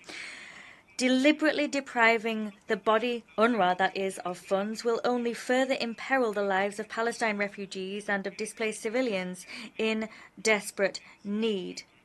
They need all the support and help they can get. Such rash actions by donor countries violate, furthermore, commitments undertaken in this field. Furthermore, in light of reports recently published by some NGOs and by other relevant stakeholders on the ground, reports which regard Israel blocking aid into Gaza, in light of those reports, we renew our call for all efforts to be taken to guarantee unimpeded humanitarian access consistently, safely and to scale. That in order to meet the urgent needs on the ground. This is key, needless to say, in order to avoid the total collapse of critical civilian infrastructure.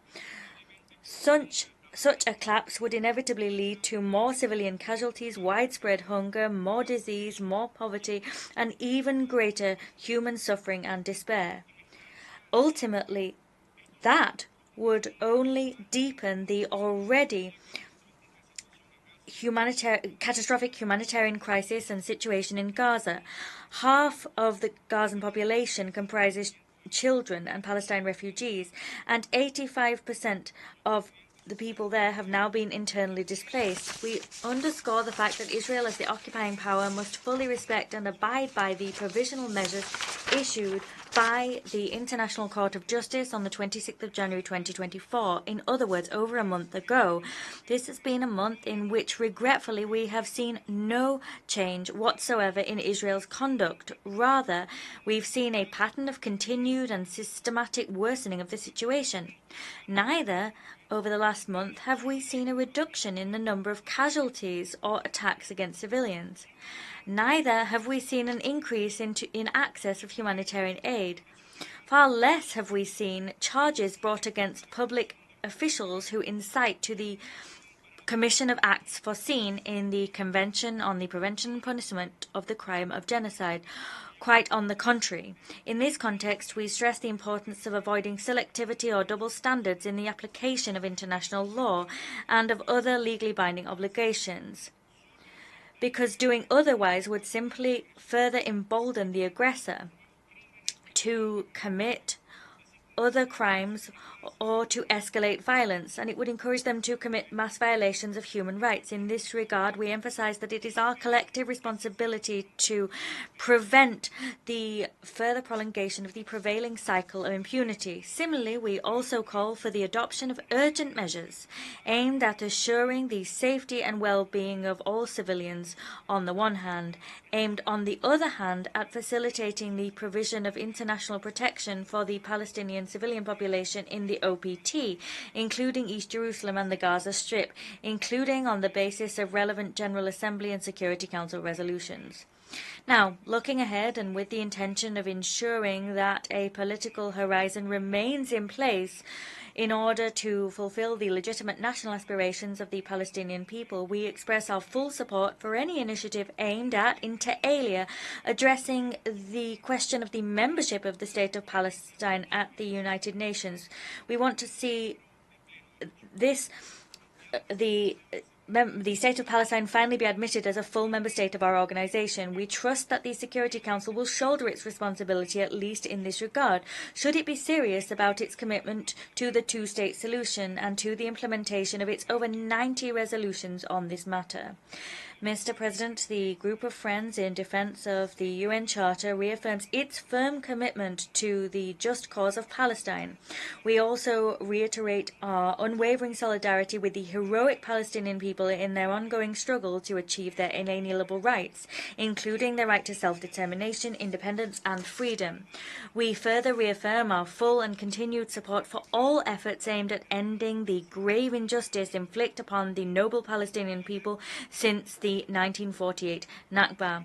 We also remain staunchly committed to strengthening our efforts, including through our active engagement in all international initiatives aimed at ending the illegal Israeli occupation and at achieving the independence of the State of Palestine, with East Jerusalem as its capital and within pre-1967 borders. To conclude, we reaffirm our full commitment to preserving, promoting and defending the prevalence and validity of the United Nations Charter. At the same time, we stress once again that a just, lasting and comprehensive solution to the question of Palestine in all its aspects, including for the plight of the Palestine refugees and their right to return, is needed. This in accordance with international law, the relevant UN resolutions and the founding charter of our organization. It can only be achieved through peaceful means, and therefore we call for urgent efforts to be made to address the root causes of this protracted and tragic conflict, which has at its core years of occupation and its subsequent consequences, and in order to ensure accountability. Mr. President, briefly, and now in our national capacity, we simply wish to make two comments. First of all, it is patently clear that the Israeli regime no longer in any way heeds Washington's calls. They've been emboldened as never before, owing to the framework of impunity which has for years been facilitated to them by their most faithful power. Now they insist on their efforts to intend to deceive us. They insinuate that unequivocal action by the Security Council could supposedly torpedo efforts underway bilaterally to achieve a ceasefire. We therefore insist that it is patently clear that the Israeli regime has no intentions of putting an end to the genocide underway. That is demonstrated inter alia by their refusal to once again allow its most faithful ally, who for years has provided it with the resources and means needed to wage its aggression against the Palestinian people. They refuse to allow them to provide humanitarian aid to save lives in Gaza. This confirms, among many other things, the cynical complicity of the United States in this genocide, which is today being committed in total impunity before the eyes of the whole international community, including in episodes such as that seen on the 29th of February, when a few days ago more than 100 people were brutally murdered while they were waiting for food in Gaza. Secondly, the time has come for this General Assembly to once again assume its responsibilities in terms of peace and international security. It must adopt a resolution which authorizes the necessary deployment of an international protection force with a mandate to guarantee the protection and right to life of the Palestinian people, today they are being exterminated from the face of the earth. That has been reaffirmed by senior figures in the Israeli regime itself. They've affirmed that that's the attempt being made. The Bolivarian Republic of Venezuela concludes by calling upon the government of the U.S. to put an end to their excuses and to turning a blind eye. Thank you, Mr. President. I should like to thank the representative of the Bolivarian Republic of Venezuela, and I now invite the distinguished representative of Pakistan, speaking on behalf of the Organization of Islamic Cooperation, to take the podium.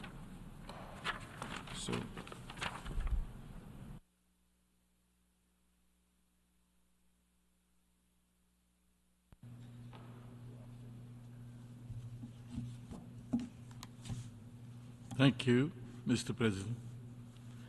Mr. President, I have the honor to present this statement on behalf of the members of the Organization of Islamic Cooperation in my capacity as the acting chair of the group. Mr. President, let me express our appreciation to you for convening this meeting of the Assembly on the current situation in Palestine, with particular reference to the Gaza Strip. This meeting is taking place owing to the unfortunate event of the use of the veto on 25 February 2024 by the United States of America, being a permanent member of the United Nations Security Council, during the Council's debate held under the agenda item, the situation in the Middle East, including the Palestinian question. It is deeply regrettable that the Security Council has failed, once again, to assume its primary responsibility under the United Nations Charter to halt the atrocities perpetrated against the Palestinian people in Gaza by the Israeli occupying power. This failure has no doubt reflected negatively on the primary role of the Security Council, the principal organ of the UN with regard to maintenance of international peace and security. It is obvious that since the launch of the aggression on Gaza and elsewhere in Palestine nearly the past 5 months ago, the entire world has continued to follow with growing despair and anger the monumental and unending suffering imposed on the Palestinian people in Gaza. This situation has resulted in the colossal loss of lives and wanton destruction of homes, schools, hospitals, and religious sites in Gaza due to the incessant attacks by the Israeli occupying power on the territory. The number of human casualties from the Israeli aggression on Gaza has grown further due to the recent bombardment of the city of Deir al-Balah in Gaza. According to the OIC's Observatory on Israeli Crimes and Violations against Palestinians, a total number of 690 deaths were recorded during the week from 20 to the 26th of February 2024, while over 1,057 persons sustained several injuries. It is on record that since the beginning of the aggression on Gaza on 7 October 2023, the total number of persons killed or massacred rose to 29,700. 70% of them were women and children. More than 12,500 were children. Mr. President, I would like to add that we strongly condemn the carnage wreaked by Israel's occupation forces on unarmed Palestinians awaiting life-saving aid and food delivery in Gaza on 29 February. This is another manifestation of Israel's pervasive and continuous violations of international humanitarian law. Mr. President, it is rather unfortunate, to say the least, that the various efforts deployed by the international community to end this catastrophic humanitarian disaster in the Gaza Strip have not yet yielded positive results. It is in this context that we welcome your timely initiatives to resume the 10th Emergency Special Session of the General Assembly, which led to the adoption of the two resolutions of 26 October and 10 December 2023, respectively. These resolutions, among other provisions, called for an immediate humanitarian ceasefire while demanding that all parties comply with their obligations under international law, including international humanitarian law, notably with regard to the protection of civilians. In the same vein, we had occasion to commend the historical initiative of the United Nations Secretary General when he invoked the provisions of Article 99 of the United Nations Charter on 6 December 2023 by drawing the attention of the Security Council to the urgent need for a humanitarian ceasefire in Gaza. This singular action was indeed a declaration of the dangers posed by the continued war in Gaza to the maintenance of international peace and security. Mr. President, the foregoing calls for a humanitarian ceasefire in Gaza were not limited to the forums of the United Nations. We had cause to recall before this Assembly the resolution of the Joint Arab-Islamic Extraordinary Summit on Israeli aggression against the Palestinian people, held in Riyadh, the Kingdom of Saudi Arabia, on 11 November 2023. This called for an urgent and concerted global action to resolve the lingering question of Palestine, and in this regard the summit called for, and I quote, the breaking of the siege of Gaza, the cessation of armed aggression by Israel, the condemnation of attacks and targeting of civilians, the attacks, demolition and destruction of hospitals, religious and cultural sites, as they constitute acts of impunity and violation of international law, among other war crimes and atrocities, unquote. Mr. President, notwithstanding the foregoing efforts by the various actors within the United Nations, as well as by members of the international community, there are ominous signs of even greater danger ahead. In view of UNRWA's report on the impact of Israel's recent calls to dismantle UNRWA and for donors to freeze their funding to the agency, there is an imminent threat of mass starvation in the Gaza Strip due to the inadequate food supplies and essential services for the teeming number of Palestinians in the occupied Palestinian territory. Accordingly, the current United Nations General Assembly session should take concrete measures to ensure the realization of the objectives and purposes of the United Nations. There is indeed a golden opportunity for the General Assembly to give expression to the dominant views of its member states and the world public opinion at large on the need for decisive action to halt the bloodshed and carnage to which Gaza is being subjected. In this regard, we commend the position adopted by the Joint Arab-Islamic Summit for the consideration of this meeting. The member states of the United Nations should exert diplomatic, political, and legal pressure on the Israeli occupation authorities to stop its crimes against humanity and to deter further aggression. Additionally, in order to give effect to the relevant UN resolutions on the restoration of the inalienable rights of the Palestinian people to self-determination within a two-state solution, we call for the convening of an international peace conference on Palestine to be convened on the basis of the agreed principles under international law. In conclusion, Mr. President, the international community should uphold its responsibility in halting the Israeli aggression on Gaza immediately. The world should support the Palestinian people to achieve their right to self-determination and establish their sovereign and independent state on their territory occupied since 1967, with East Jerusalem as its capital, in line with the relevant UN resolutions and the Arab Peace Initiative. I thank you, Mr. President.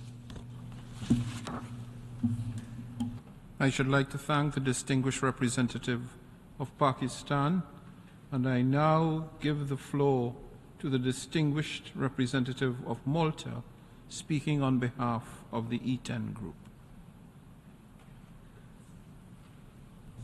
President, I have the honor to speak on behalf of the 10 elected members of the Security Council, the E10, namely Algeria, Ecuador, Guyana, Japan, Mozambique, Republic of Korea, Sierra Leone, Slovenia, Switzerland, and my own country, Malta.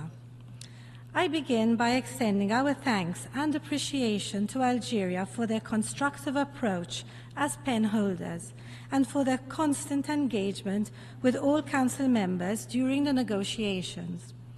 The result was a carefully crafted text addressing the situation on the ground in a comprehensive manner, and all E10 countries voted in favour. Among other things, the draft that was tabled called for an immediate humanitarian ceasefire, the full, rapid, safe and unhindered humanitarian access into and throughout the Gaza Strip, the immediate and unconditional release of all hostages, and full compliance with international law. Furthermore, it deplored all acts of terrorism and all attacks against civilians and civilian infrastructure. It rejected the forced displacement of the Palestinian civilian population, including women and children. We therefore deeply regret that the text was vetoed. As elected members, we firmly believe that the Council has the duty and responsibility to act decisively when faced with such situations. President, the E10 remains gravely concerned about the catastrophic humanitarian situation in Gaza, where the entire population is facing food insecurity. 600,000 people are on the brink of famine. UNRWA has a central role in ensuring an effective humanitarian response, and its staff has continued to play that role even under life-threatening conditions. The civilian population is facing extreme and unbearable hardships, which will only continue to grow because of ongoing hostilities. Women and children are suffering in a disproportionate manner. Social services have collapsed. Furthermore, we are alarmed at Israel's intention to launch a ground offensive into Rafah, which will further compound this untenable crisis. The consequences for civilians would be devastating.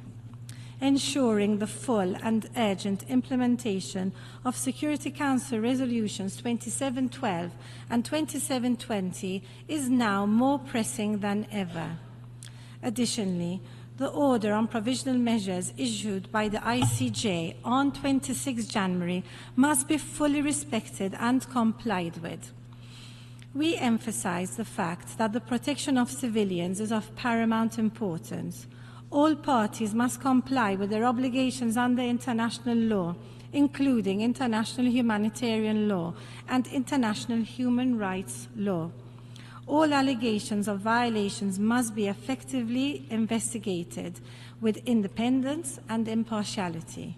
In closing, President, the E10 countries reiterate their unwavering commitment to the vision of the two-state solution, where two democratic states, Israel and Palestine, live side by side in peace with secure and recognized borders, consistent with international law and relevant UN resolutions. An immediate humanitarian ceasefire must be the first step in this direction. Thank you. I will now make a statement in my national capacity.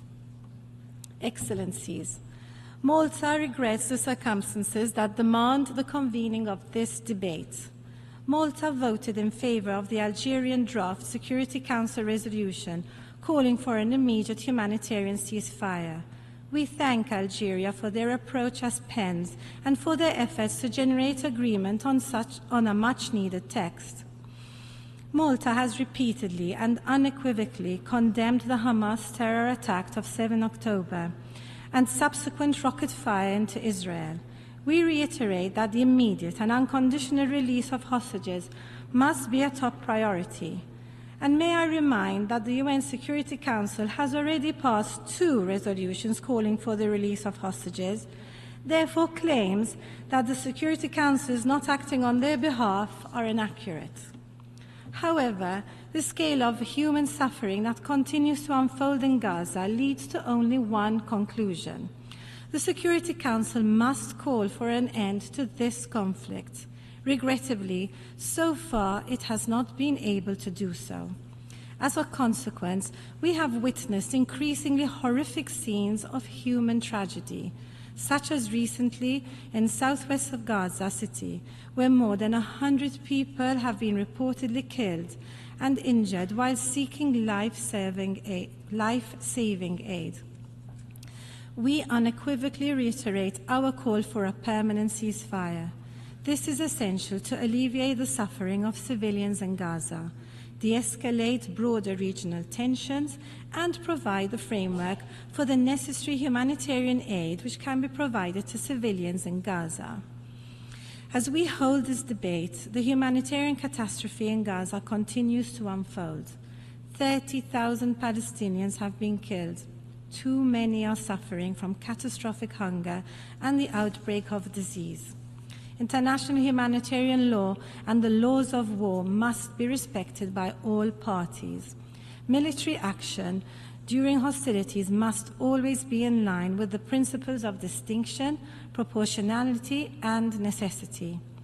Parties are also obliged to ensure that civilians and civilian infrastructure are protected. Unhindered humanitarian aid and the safety of UN and humanitarian workers must be guaranteed. The full implementation of Security Council resolutions 2712 and 2720 remains ever more pressing. President, at a time when Israel must facilitate the unimpeded delivery of humanitarian assistance and food aid into Gaza, we remain deeply concerned about the prospect that the Israeli military may extend its campaign into Rafah. The consequences of such a decision would be catastrophic. The area, designated as a safe zone, is sheltering half the population of the Strip, including over 600,000 children and their families. We also call for the immediate implementation of the order of provisional measures issued by the ICJ on 26 January. In conclusion, Malta reiterates its commitment to the realization of a two-state solution along the pre-1967 borders, addressing the legitimate aspirations of both sides, with Jerusalem as the future capital of two states, living side by side in peace and security, in line with the relevant Security Council resolutions. Thank you. I thank the distinguished representative of Malta. I now give the floor to the distinguished representative of Australia on behalf of CANS.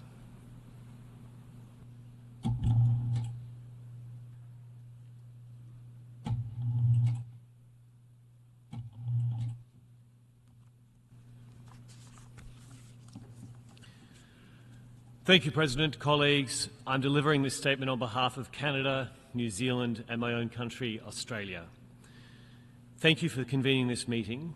As CAN's countries have often affirmed, we see the Veto initiative as a key plank in Security Council transparency and accountability. We thank the United States for its explanation of the use of the veto on 20 February. CAN's countries encourage the Security Council to continue to look for a way to take further meaningful action on this important issue. President, CAN's countries are deeply concerned about the humanitarian crisis in Gaza. As members of the General Assembly know, we have unequivocally condemned the 7 October Hamas attacks that saw the killing of 1,200 Israelis. And we have called repeatedly for the immediate release of all hostages. We have also stressed that Palestinians cannot be made to pay the price of defeating Hamas. Around 1.7 million Palestinians are currently displaced and approximately 30,000 have been killed. The protection of civilians is paramount and a requirement under international humanitarian law. We reiterate our calls for safe, unimpeded and sustained humanitarian access into Gaza. We are gravely concerned by indications of a proposed ground offensive into Rafah. Such an operation would be catastrophic. It would endanger the lives of the many civilians sheltering there, and we repeat our message to Israel: do not go down this path. We expect Israel to comply with the International Court of Justice's ruling on provisional measures, including to enable the provision of basic services and humanitarian assistance.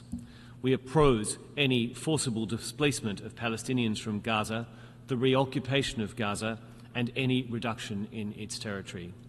President, Cannes countries welcome Egypt, Qatar, and the United States' efforts to mediate a pause in hostilities. We urge both parties to reach an agreement urgently. As you know, Cannes countries have called for an immediate humanitarian ceasefire. We see this as a critical step towards a permanent and sustainable ceasefire. But such a ceasefire cannot be one-sided. Hamas must release all hostages, lay down its arms, and stop using Palestinians as human shields. President, ultimately, a negotiated political solution is needed to achieve a better future for both Israelis and Palestinians. Cannes countries support Palestinian aspirations for self-determination and remain steadfast in our commitment to a two-state solution in which Palestinians and Israelis can live side by side in peace, security and dignity. Thank you. I thank the distinguished representative of Australia. I now give the floor to the distinguished representative of Malaysia.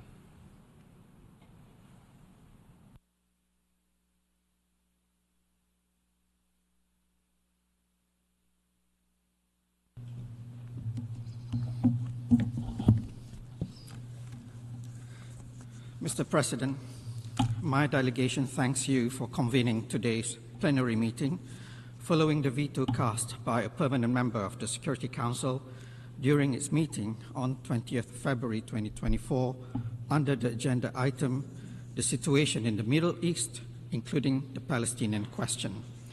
We align ourselves with the statement of the OIC delivered earlier by the permanent representative of Pakistan. Mr. President, Malaysia profoundly regrets the exercise of the veto, which had prevented the Security Council from adopting a crucial draft resolution presented by Algeria. The text, among others, demanded an immediate humanitarian ceasefire, rejected the forced displacement of Palestinian civilians, and called for full, rapid, safe, and unhindered humanitarian access. Support towards the text by 13 members of the Council clearly showed that there was agreement among a large majority of the Council. Alas, this clarion call by the majority of the members of the Council, as well as the General Assembly, did not come to pass. The Security Council bears the primary responsibility for the maintenance of international peace and security. The ruthless war waged in Gaza for 150 days now has beyond doubt proven to be a grave threat to international peace and security. However, the Council's continued paralysis prevents it from discharging its mandate and allowed the carnage and collective punishment of Palestinian civilians, women and children alike, to persist. The death toll in Gaza is beyond appalling. Women, children, humanitarian and health workers, journalists and media personnel, and UN staff have all fallen victim to the barbarism of Israel. The humanitarian condition has long been described as dire, as aid supplies continue to be denied or severely impeded. Bombardments persist incessantly in all parts of the Gaza Strip. For months, we have heard repeatedly from UN staff and international aid workers that nowhere is safe in Gaza. Last Thursday, we witnessed the killing of more than 100 innocent, hungry civilians waiting for long overdue food aid delivery. How many more innocent people must die before those who oppose a ceasefire in Gaza would finally see that enough is enough? Israel has brazenly violated every facet of international law with utter impunity, especially international humanitarian law and international human rights law. Israel disregards its duty to protect civilians and civilian infrastructure. Security Council resolutions and the order of provisional measures issued by the International Court of Justice are blatantly cast aside. Israel continues to trample the rule of law, confident that it will not be held to account for its belligerence so long as it enjoys the patronage of a permanent member of the Security Council. The impunity enjoyed by Israel challenges the legitimacy of international law. It undermines efforts towards a peaceful, just, and lasting solution to the conflict, and further derails the realization of the two-state solution. Mr. President, it is time for the aggressor to be compelled to abide by the rule of law. First, states should immediately halt the sale and supply of arms and ammunition to Israel. Second, financial support for Israel to continue this horrific aggression must be terminated now. Third, punitive measures such as sanctions, visa denials, and travel restrictions should be imposed on members of the settler communities to hold them accountable for their illegal actions and reprehensible violence. Malaysia categorically rejects and condemns plans to resettle Palestinians out of Gaza, proposed by some Israeli ministers and lawmakers, as well as the recent decision of the Israeli Knesset to deny the Palestinian people their inalienable right to self-determination. Forced displacement is a clear violation of international law. These resettlement measures, which are akin to ethnic cleansing, must not be allowed to occur. We join other member states in calling on the Security Council to shoulder its responsibility in maintaining international peace and security. The Council must act swiftly, responsibly, and decisively to stop Israel's unlawful collective punishment of Palestinians. We firmly believe that bilateral or regional diplomatic efforts complement actions of the Council and reject the argument that Council action will undermine such efforts. We reaffirm our utmost support towards the full membership of Palestine to the United Nations. It is high time that we realize this long overdue recognition. Mr. President, a humanitarian ceasefire was needed months ago. Thousands of lives could have been saved had a permanent member of the Security Council not defied the call of the overwhelming majority and provided Israel the cover to persist with its mass atrocities, collectively punishing the entire Gazan population. Opposing such a ceasefire simply means one thing: complicity in the ongoing genocide against Palestinians in the Gaza Strip. Mr. President, the veto and its undemocratic nature runs against the very principles that the United Nations was built upon. It has no place in a modern and democratic multilateral architecture. Malaysia maintains its position that the exercise of the veto by permanent members of the Security Council should be regulated to deter it from being used unjustifiably or abused. Its application must be prohibited in situations involving mass atrocity crimes, such as genocide, crimes against humanity, or war crimes. We are also of the view that to be effective and more accountable, the veto should be exercised by at least 2 of the 5 permanent members and supported by 3 non-permanent members of the Council. This decision must then be supported by the General Assembly with a simple majority vote. Malaysia will continue to work constructively with other member states through the intergovernmental negotiations on the Security Council reform towards improving the United Nations to make it more efficient, open, transparent, and inclusive. I thank you. I thank the distinguished representative of Malaysia. I now give the floor to the distinguished representative of United Kingdom.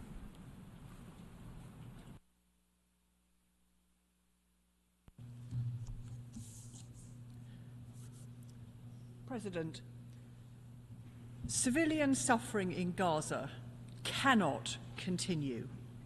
Hunger has reached devastating levels.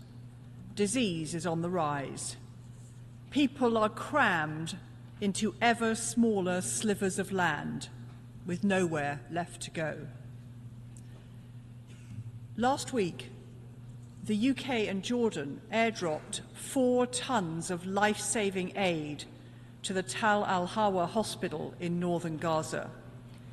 We also announced an additional $5.4 million in aid to ensure UNFPA can continue to provide life-saving support to more than 100,000 vulnerable women and girls in Gaza. As my Prime Minister has told Prime Minister Netanyahu and regional leaders, we are deeply concerned about the prospect of a military offensive in Rafah. Over half of Gaza's population are sheltering in the area, and the Rafah crossing is vital to ensure aid can reach the people who so desperately need it. The deaths of people in Gaza waiting for an aid convoy last week were horrific. There must be an urgent investigation and accountability. This must not happen again. And we cannot separate what happened from the inadequate aid supplies. In February, only half the number of trucks crossed into Gaza that crossed in January. This is simply unconscionable. President, Israel has an obligation to ensure that significantly more humanitarian aid reaches the people of Gaza. We have identified a series of bottlenecks that need addressing. Israel must urgently open more crossings into Gaza, eliminate bureaucratic obstacles, enable aid operations in Gaza, and ensure there is a robust deconfliction mechanism in place to protect ordinary Palestinians, NGOs, medical staff, and others providing aid. This latest tragedy serves only to underscore the importance of securing an immediate end in fighting, leading to a permanent and sustainable ceasefire. The negotiations led by Egypt, Qatar, and the US are the only way to get life-saving aid in at the scale needed and to free the hostages currently held by Hamas. Such a deal would offer the basis from which to achieve a sustainable ceasefire and lasting peace. The elements essential to achieving this are, first, the release of all hostages. Second, the formation of a new Palestinian government for the West Bank and Gaza, accompanied by an international support package. Third, removing Hamas' capability to launch attacks against Israel. Fourth, Hamas no longer being in charge of Gaza. Fifth, and finally, a political horizon which provides a credible and irreversible pathway towards a two-state solution, with a clear commitment to grant Palestine recognition, including at the United Nations. I thank you. I thank the distinguished representative of the United Kingdom. I now give the floor to the distinguished representative of Belgium.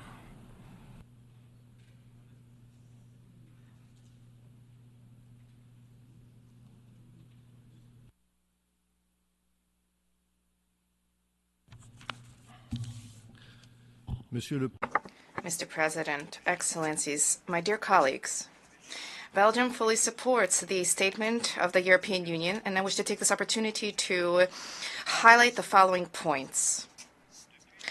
Since the horrific attacks perpetrated by Hamas on the 7th of October and the military escalation which occurred as a result, more than 30,000 people have lost their lives in Gaza. There is untold suffering being endured by the civilian populations in Gaza. More than 70% of the Gazan population has been displaced, frequently, numerously. Civil order has broken down. The health system has collapsed. Starvation looms. Basic infrastructure has been destroyed. 1 million children are confronted with daily tragedies and trauma. Not to forget the plight of the Israeli hostages who were torn from their families and detained since the 7th of October in the middle of the battlefield. Humanitarian relief efforts themselves have hit a dead end. Presently, the escalation of violence has threatened Rafah, where more than 1 million people are displaced. We deplore the inability of the Security Council to adopt a resolution calling for an immediate ceasefire. At all times, under all circumstances, and in any conflict, be it Gaza, be it Ukraine, or anywhere else in the world, Belgium upholds the very same principles, namely respect for the provisions of the UN Charter and respect for international humanitarian law by all parties. The same applies to the Fourth Geneva Convention, which protects civilians. Belgium, Mr. President, and my dear colleagues, is particularly concerned by the plight of children who have been killed, wounded, separated from their parents. The horrors of war will have years-long psychological consequences for them. There's a need to end all forms of violations of their rights. The kidnapped children need to be freed immediately and unconditionally. All parties need to work towards that end without further delay to ensure the full implementation of Security Council Resolution 2712. Belgium very strongly condemned the acts of sexual violence perpetrated by Hamas terrorists, and my country called for full light to be shed on these crimes. Today, independent experts from the United Nations have also raised serious violations of human rights violations that the Palestinian women and girls have appeared to have been victimized by in the Gaza Strip and in the West Bank. Violence perpetrated against women and girls, including sexual violence, is unacceptable everywhere, at all times. In light of repeated violations of international law, Belgium calls for accountability. We call for the perpetrators of the gravest crimes to be prosecuted by competent national jurisdictions or, where necessary, by the International Criminal Court. In this vein, Belgium applauds the recent clarifications delivered by Prosecutor Khan vis-à-vis the initiatives that could be undertaken by his office. In light of the humanitarian emergency, Belgium calls for an immediate ceasefire respected by all parties, specifically facilitating implementation and enforcement of Resolution 2720. We call for the immediate unconditional release of all hostages. We call for the enforcement of the International Court of Justice's provisional measures, including those related to the adoption without delay by the State of Israel of effective measures to ensure the delivery on an urgent basis of all basic services and humanitarian assistance to the people in Gaza. There is an imperative need to provide for unfettered, consistent humanitarian access to the Gaza Strip, as well as to provide conditions for humanitarian actors to be able to deliver assistance on the ground. Mr. President, distinguished colleagues, to conclude, I would note that the fight against Hamas, against Islamic Jihad, and against other terrorist and violent extremist groups will be all the more effective if it goes hand in hand with a political horizon that offers security guarantees to Israel while at the same time addressing the legitimate aspirations to self-determination for the Palestinian people. These objectives are not mutually exclusive. Quite the contrary. For this reason, we support a political two-state solution. We support the calls of the Secretary General to establish an irreversible, concrete framework to that end. and we fully support the organization of a preparatory conference for peace as proposed by the European Union, together with the effort for peace, which was initiated by the European Union, Saudi Arabia, Egypt, and Jordan. The restoration of a political horizon through a political two-state solution is the only way to guarantee lasting peace and to counter extremism. Thank you for your attention. I thank the distinguished representative of Belgium. I now give the floor to the distinguished representative of Ireland.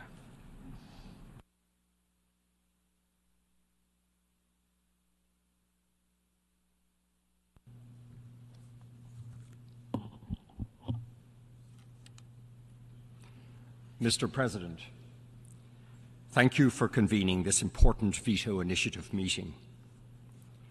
Ireland deeply regrets this veto, the fifth veto since October the 7th, and a long list of vetoes on the Palestinian question since 1946. Mr. President, this war must end. There is no room for ambiguity about the urgency of a ceasefire in Gaza. The unconditional and immediate release of hostages held by Hamas is an imperative.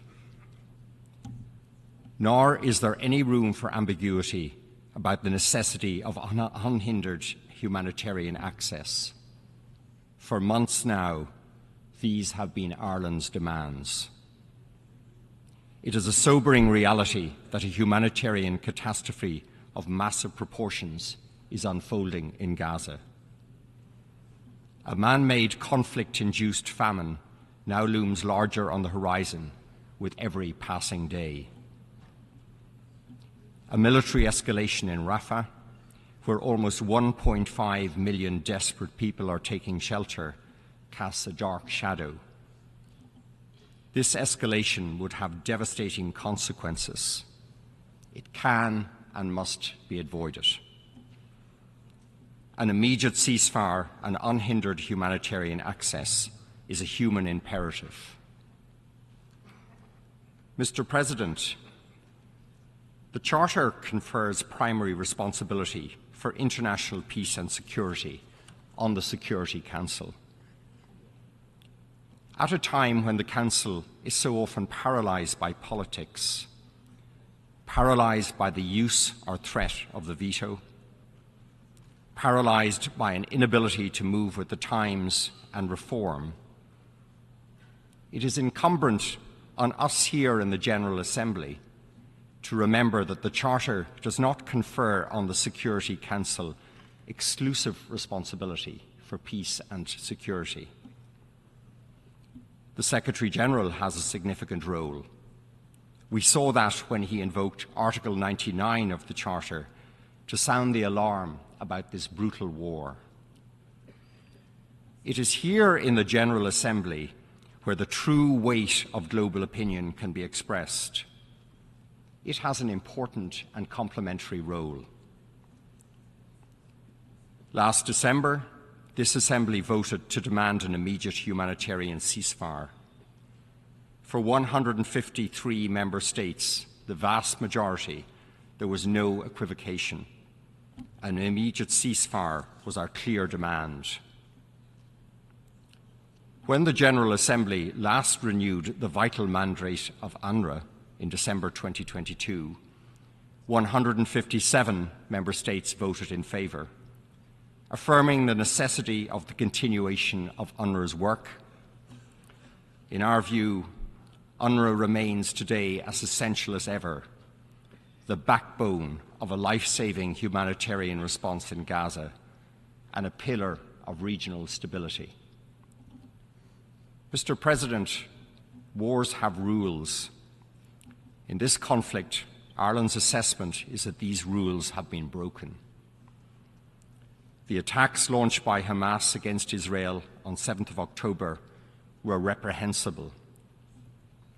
However, international law limits the use of force in self-defence to no more than what is necessary and proportionate. Our view for some time now is that these limits have been exceeded by Israel.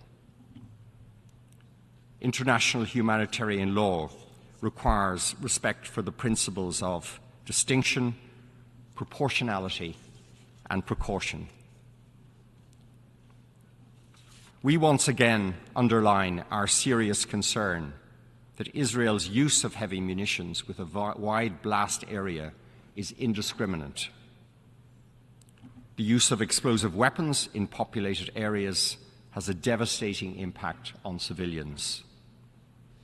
The damage to and destruction of critical civilian infrastructure, energy, food, water, and sanitation systems further aggravates civilian suffering.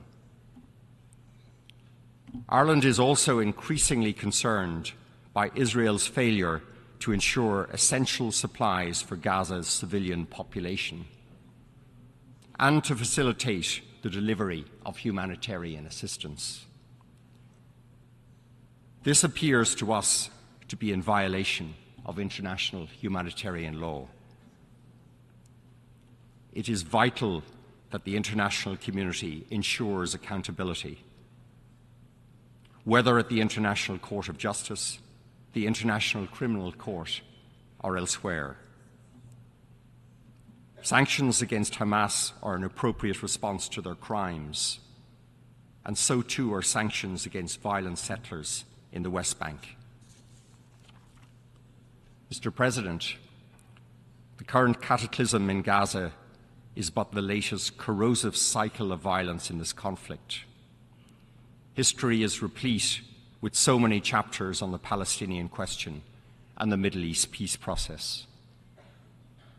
No matter how far away peace feels right now, we, the international community, must more than ever redouble our efforts to finally write a new chapter.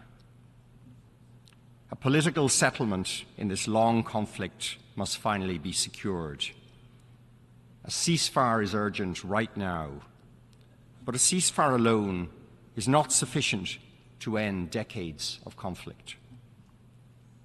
We cannot lose sight of the bigger picture, the enduring need for a comprehensive political track leading to a Palestinian state. We await the finalization of the Arab peace plan and urge all states to unite around a common vision. Palestinian self-determination, along with peace and security for Israelis and Palestinians, can wait no longer. Thank you, President. I thank the distinguished representative of Ireland. I now give the floor to the distinguished representative of India.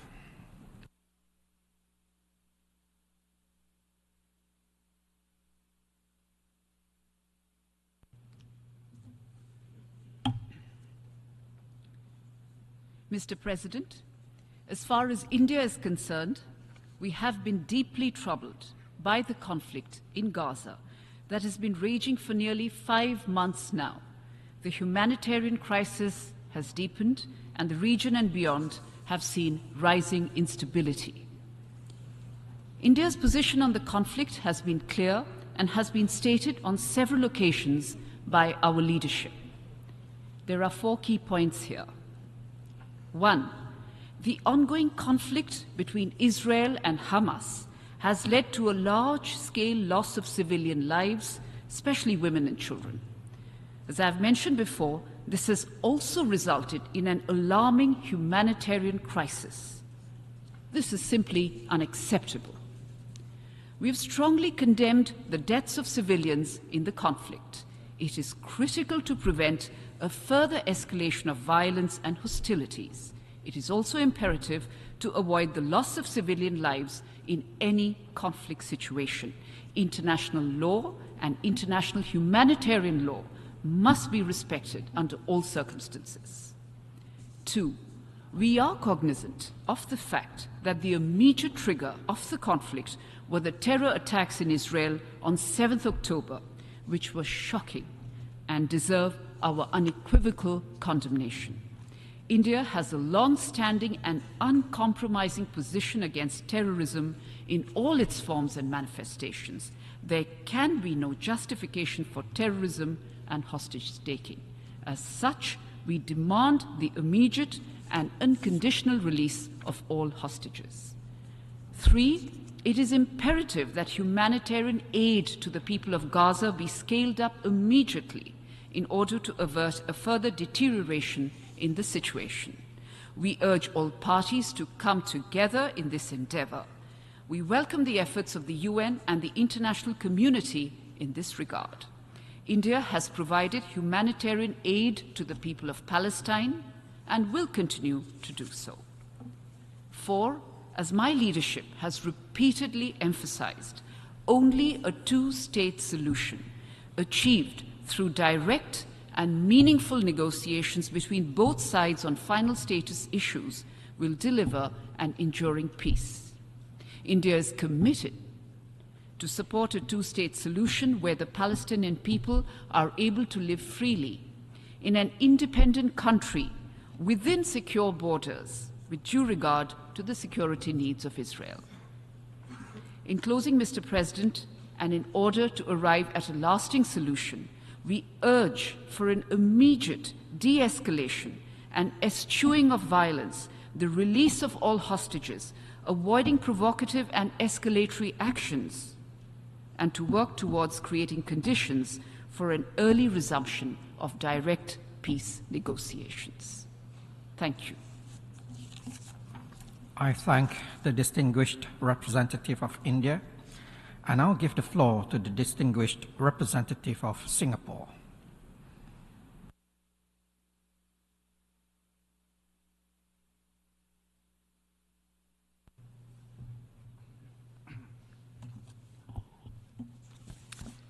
Mr. President, we thank you for convening this debate on the use of the veto under plenary agenda item 63.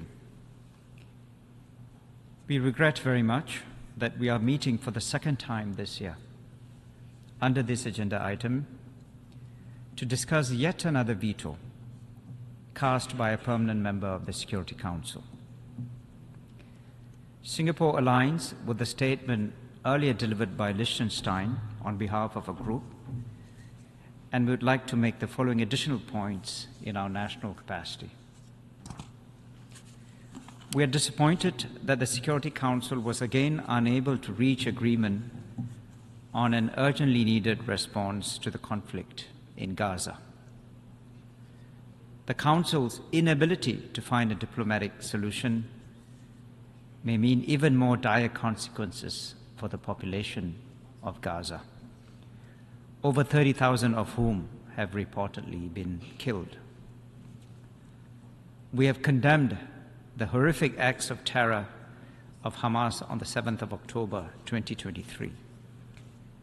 We have demanded and continue to demand the immediate and unconditional release of all hostages.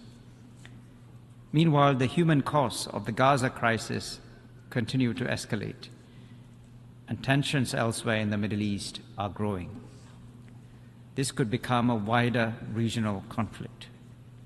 The Security Council, which has been charged with the responsibility of maintaining peace and security, must not remain paralyzed by inaction in the face of this grave crisis. We are particularly concerned that the veto was used to block a draft resolution demanding an immediate humanitarian ceasefire, compliance with international law, including international humanitarian law, and the immediate and unconditional release of all hostages. These are all actions that the General Assembly has supported with an overwhelming majority, as reflected in the 153 yes votes for the resolution entitled Protection of Civilians and Upholding Legal and Humanitarian Obligations, adopted here in the General Assembly at its special session on the 12th of December 2023. We are therefore glad that the veto initiative provides this important opportunity to hear directly from the Security Council members on how the Council envisages achieving these humanitarian goals. We thank Algeria, the proponent of the draft resolution, for its tireless efforts in seeking a solution to the crisis and in presenting a draft that sought to garner the widest possible consensus. We also take this opportunity to commend the vital assistance being provided by many United Nations agencies under extremely difficult circumstances. We too, as Singapore, have provided humanitarian assistance to the affected population in Gaza. Mr. President, the catastrophic situation in Gaza demands urgent action. We therefore reiterate the urgent call of Resolution 1022 for an immediate humanitarian ceasefire, and we urge all member states and all permanent members of the Security Council to avoid politicizing this tragedy. We also call on Israeli and Palestinian leaders to take the initiative and embark on the difficult but necessary steps to end the long-standing Israeli-Palestinian conflict. A negotiated two-state solution, in line with the relevant Security Council resolutions, is the only viable basis for a durable, just, and comprehensive solution that will allow both Palestinians and Israelis to live in the peace, security, and dignity that they both deserve. I thank you very much for your attention. I thank the distinguished representative of Singapore. I now give the floor to the distinguished representative of the Islamic Republic of Iran.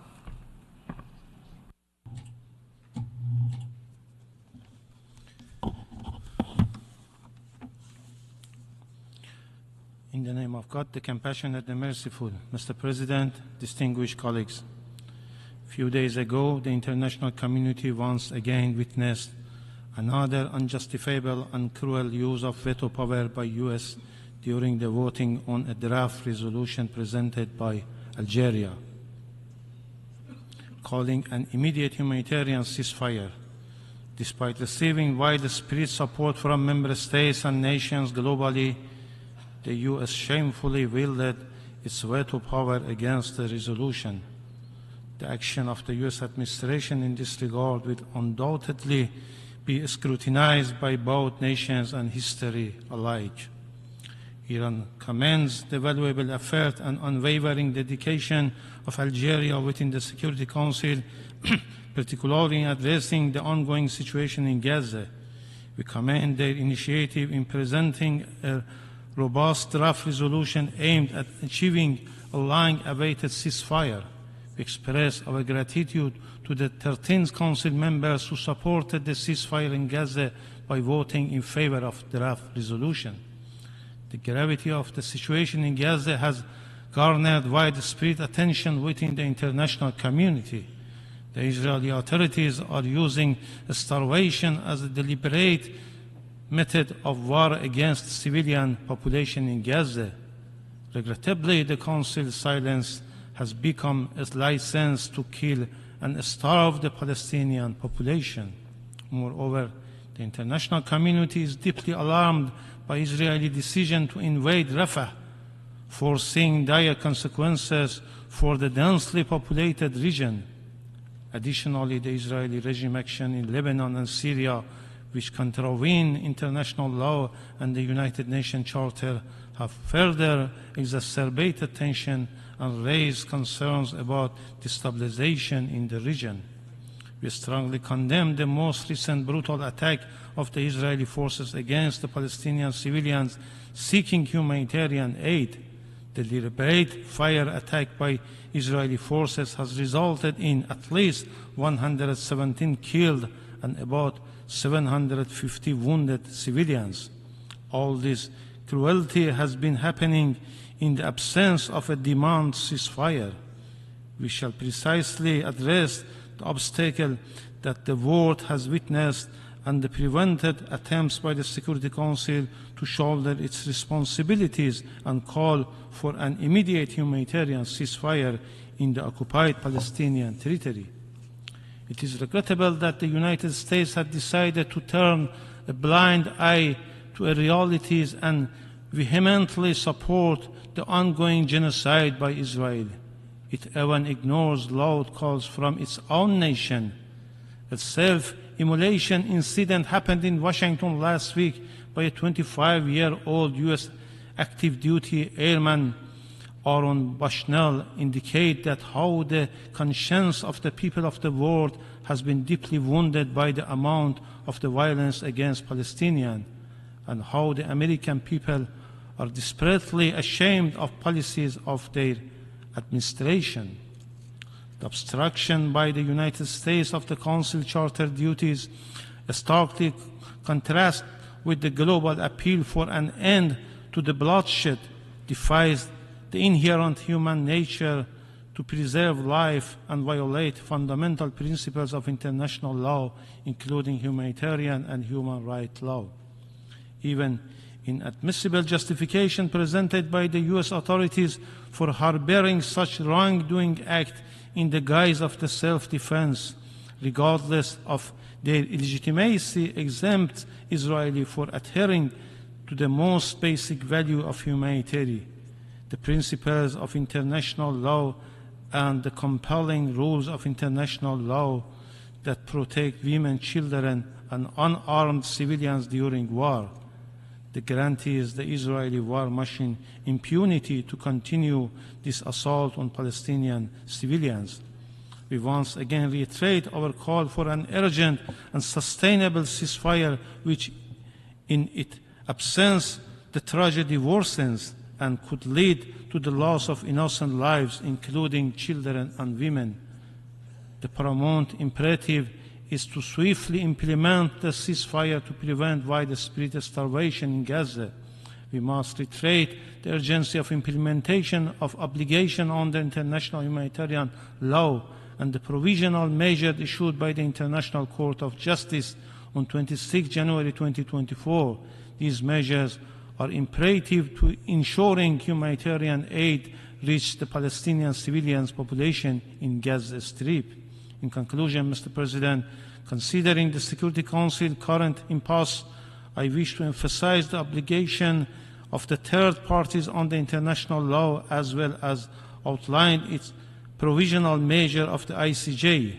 All member states are not only required to refrain from recognizing or assisting the Israeli regime in its pursuit of the genocide, but also obligated to take the required steps to prevent such war crimes and acts of genocide. Therefore, we urge the international community and all sovereign states to implement necessary measures to compel Israel to cease its genocidal war and aggression against the Palestinian people. These measures may include the imposition of collective and individual economic sanctions. Furthermore, the international community must pressure the Israeli regime into halting its violation and upholding its international obligation. I thank you. I thank the distinguished representative of the Islamic Republic of Iran. I now give the floor to the distinguished representative of Algeria.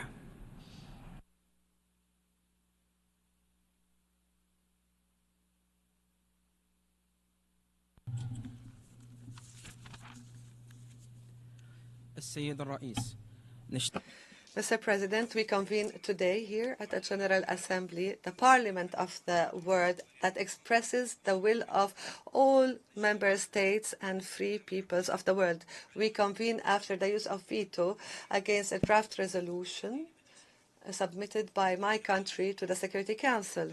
The draft resolution that we have submitted based on the instructions of the highest authorities in Algeria in consultation and coordination with the Arab group in New York was clear in its demand and its intention, in line with the call of millions of people around the world.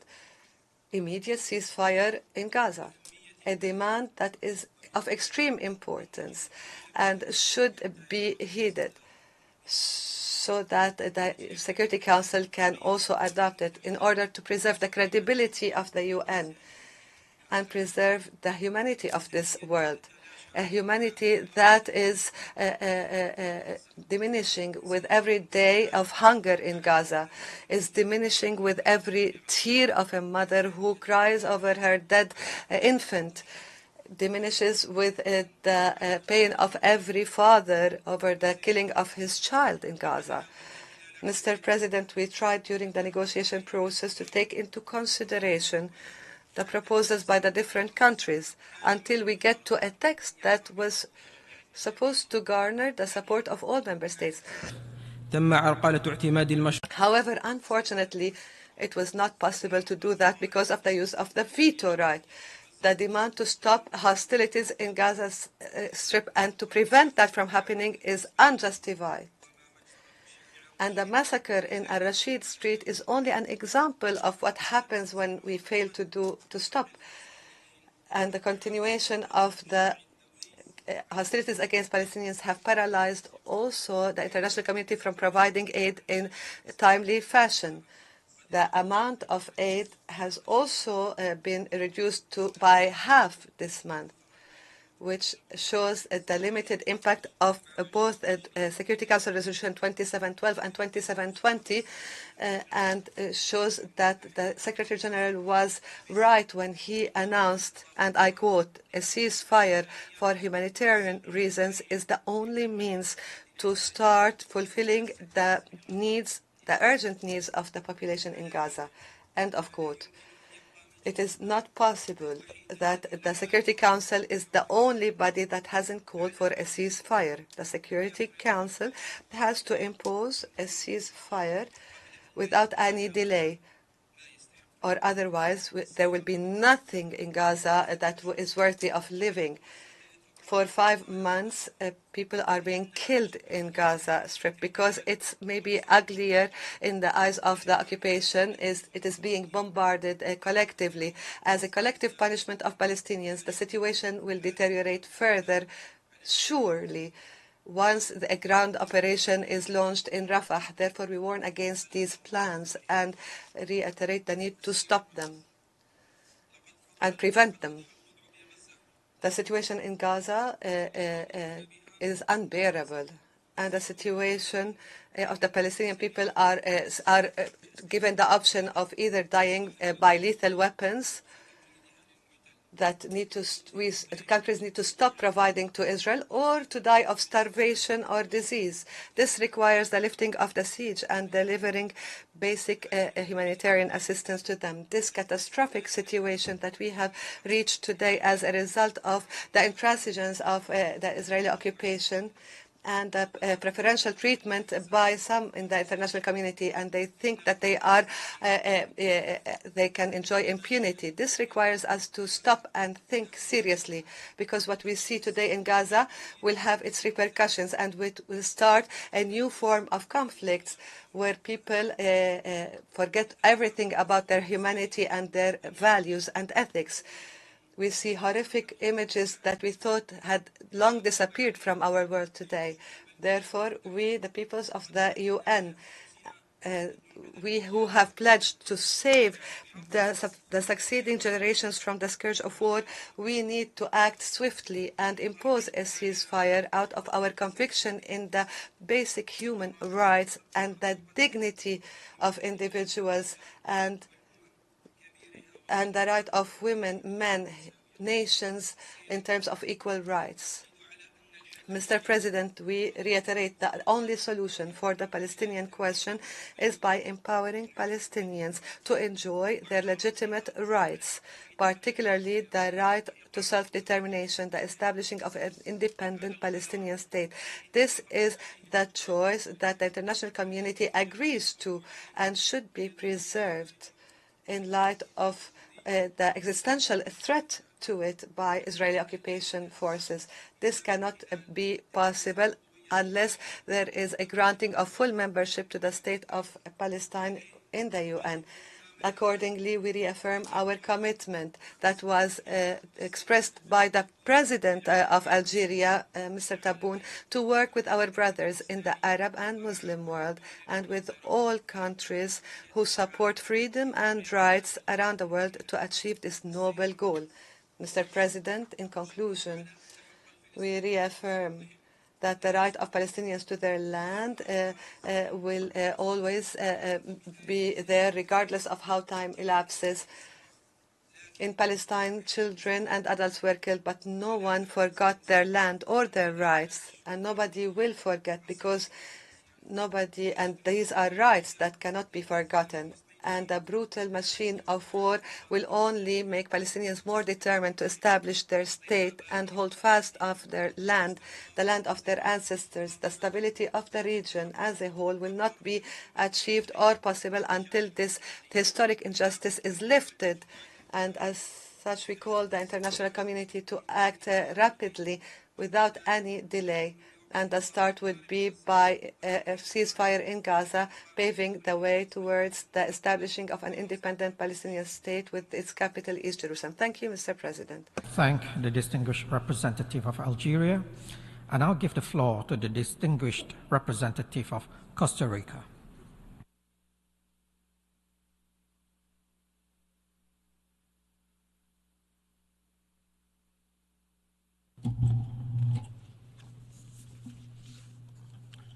Señor Presidente. Mr. President, we have witnessed 150 days of war that began with the terrorist acts of an armed group, the humanitarian disaster which affects the civilian population in Gaza following almost 5 months of conflict is reaching a point of no return, while the Security Council at the same time continues to not discharge its primary mandate. We laud the efforts of Algeria in the quest for urgent solutions to this grave situation.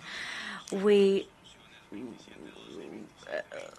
praise the adoption of 2 previous resolutions as important steps forward to solve this crisis. We want to see the urgent implementation of these resolutions briefly, including the provisions calling for the extension of humanitarian aid and its scaling up. We support the senior humanitarian coordinator, protection of civilians and humanitarian workers, and we warn against the forced displacement of the peoples. All of this is done in the previous resolutions adoptions. However, we note that we continue to lack what is really necessary, a council resolution which calls for the immediate cessation of hostilities against civilians, and one which guarantees safe, unhindered access of humanitarian aid, which at this time is arriving via drip feed to a civilian population which suffers and will continue to suffer, and that is in spite of the call of 153 states, that is more than 80% of the membership of this organization. As such, Costa Rica reiterates its vehement appeal for the members of the Security Council to refrain from using the veto in cases of grave humanitarian situations, because not only do their actions worsen the crisis, but further undermine the credibility of the Security Council, and they undermine its capacity to solve other conflicts, both present and future ones. The exercise of the veto paralyzes the United Nations as a guarantor of peace and security and undermines the credibility of the Council and of this organization as a whole. This is the spirit of the 34 members of CELAC. That's how we see things. In the Kingstown Declaration of the 1st of March, that was adopted by the 8th Summit of Heads of State and Governments. That declaration issues an urgent appeal to all members to commit to the quest to maintain international peace and security, as well as the purpose and principles of the United Nations Charter and international law. We must see a ceasefire protecting civilians to avoid further losses of human life, to avoid conflict spreading in the region, and most importantly of all, we must have a political horizon and a plan for peace and reconstruction for the day after the guns fall silent. Costa Rica reiterates the fact that only a 2-state solution can meet the needs for security of Israel and of the Palestinian people. It's the only solution that can meet the legitimate aspirations of the Palestinian people for a state. That involves the creation of a Palestinian state which lives side by side Israel in peace and security. Mr. President, the failures of the Security Council are a source of disruption to peace and foster sustained humanitarian crises which protract armed conflicts. They also increase both the suffering of humans and increase the loss of human lives in conflict areas. Moreover, we're seeing displaced persons who need shelter, food, medical assistance, and psychological. What we're seeing is the damage of civilian infrastructure and damage to the environments, which is difficult to restore. With each veto, we see a reduction of the possibilities to achieve peace through political and diplomatic efforts. In sum, we are creating a crisis of trust and credibility in the institution and global governance system as a whole. In an era of crisis, only absolute faithfulness to the values and principles of the UN Charter when it comes to and international law and international humanitarian law, as well as human rights, can ensure that the best days of this organization are yet to come and they're not simply consigned to the history books. Thank you. I thank the distinguished representative of Costa Rica. We have heard the last speaker in this debate for this meeting. We shall hear the remaining speakers tomorrow at 10 a.m. in this hall, after the consideration of the item announced in the United Nations Journal. As announced in the letter from the President dated 28 February, there will be an informal meeting of the plenary this afternoon at 3 p.m. in this hall to hear a briefing on the United Nations Relief and Works Agency for Palestine Refugees in the Near East, or UNRWA. The General Assembly has thus concluded this stage of its consideration of Agenda Item 63. The meeting is adjourned.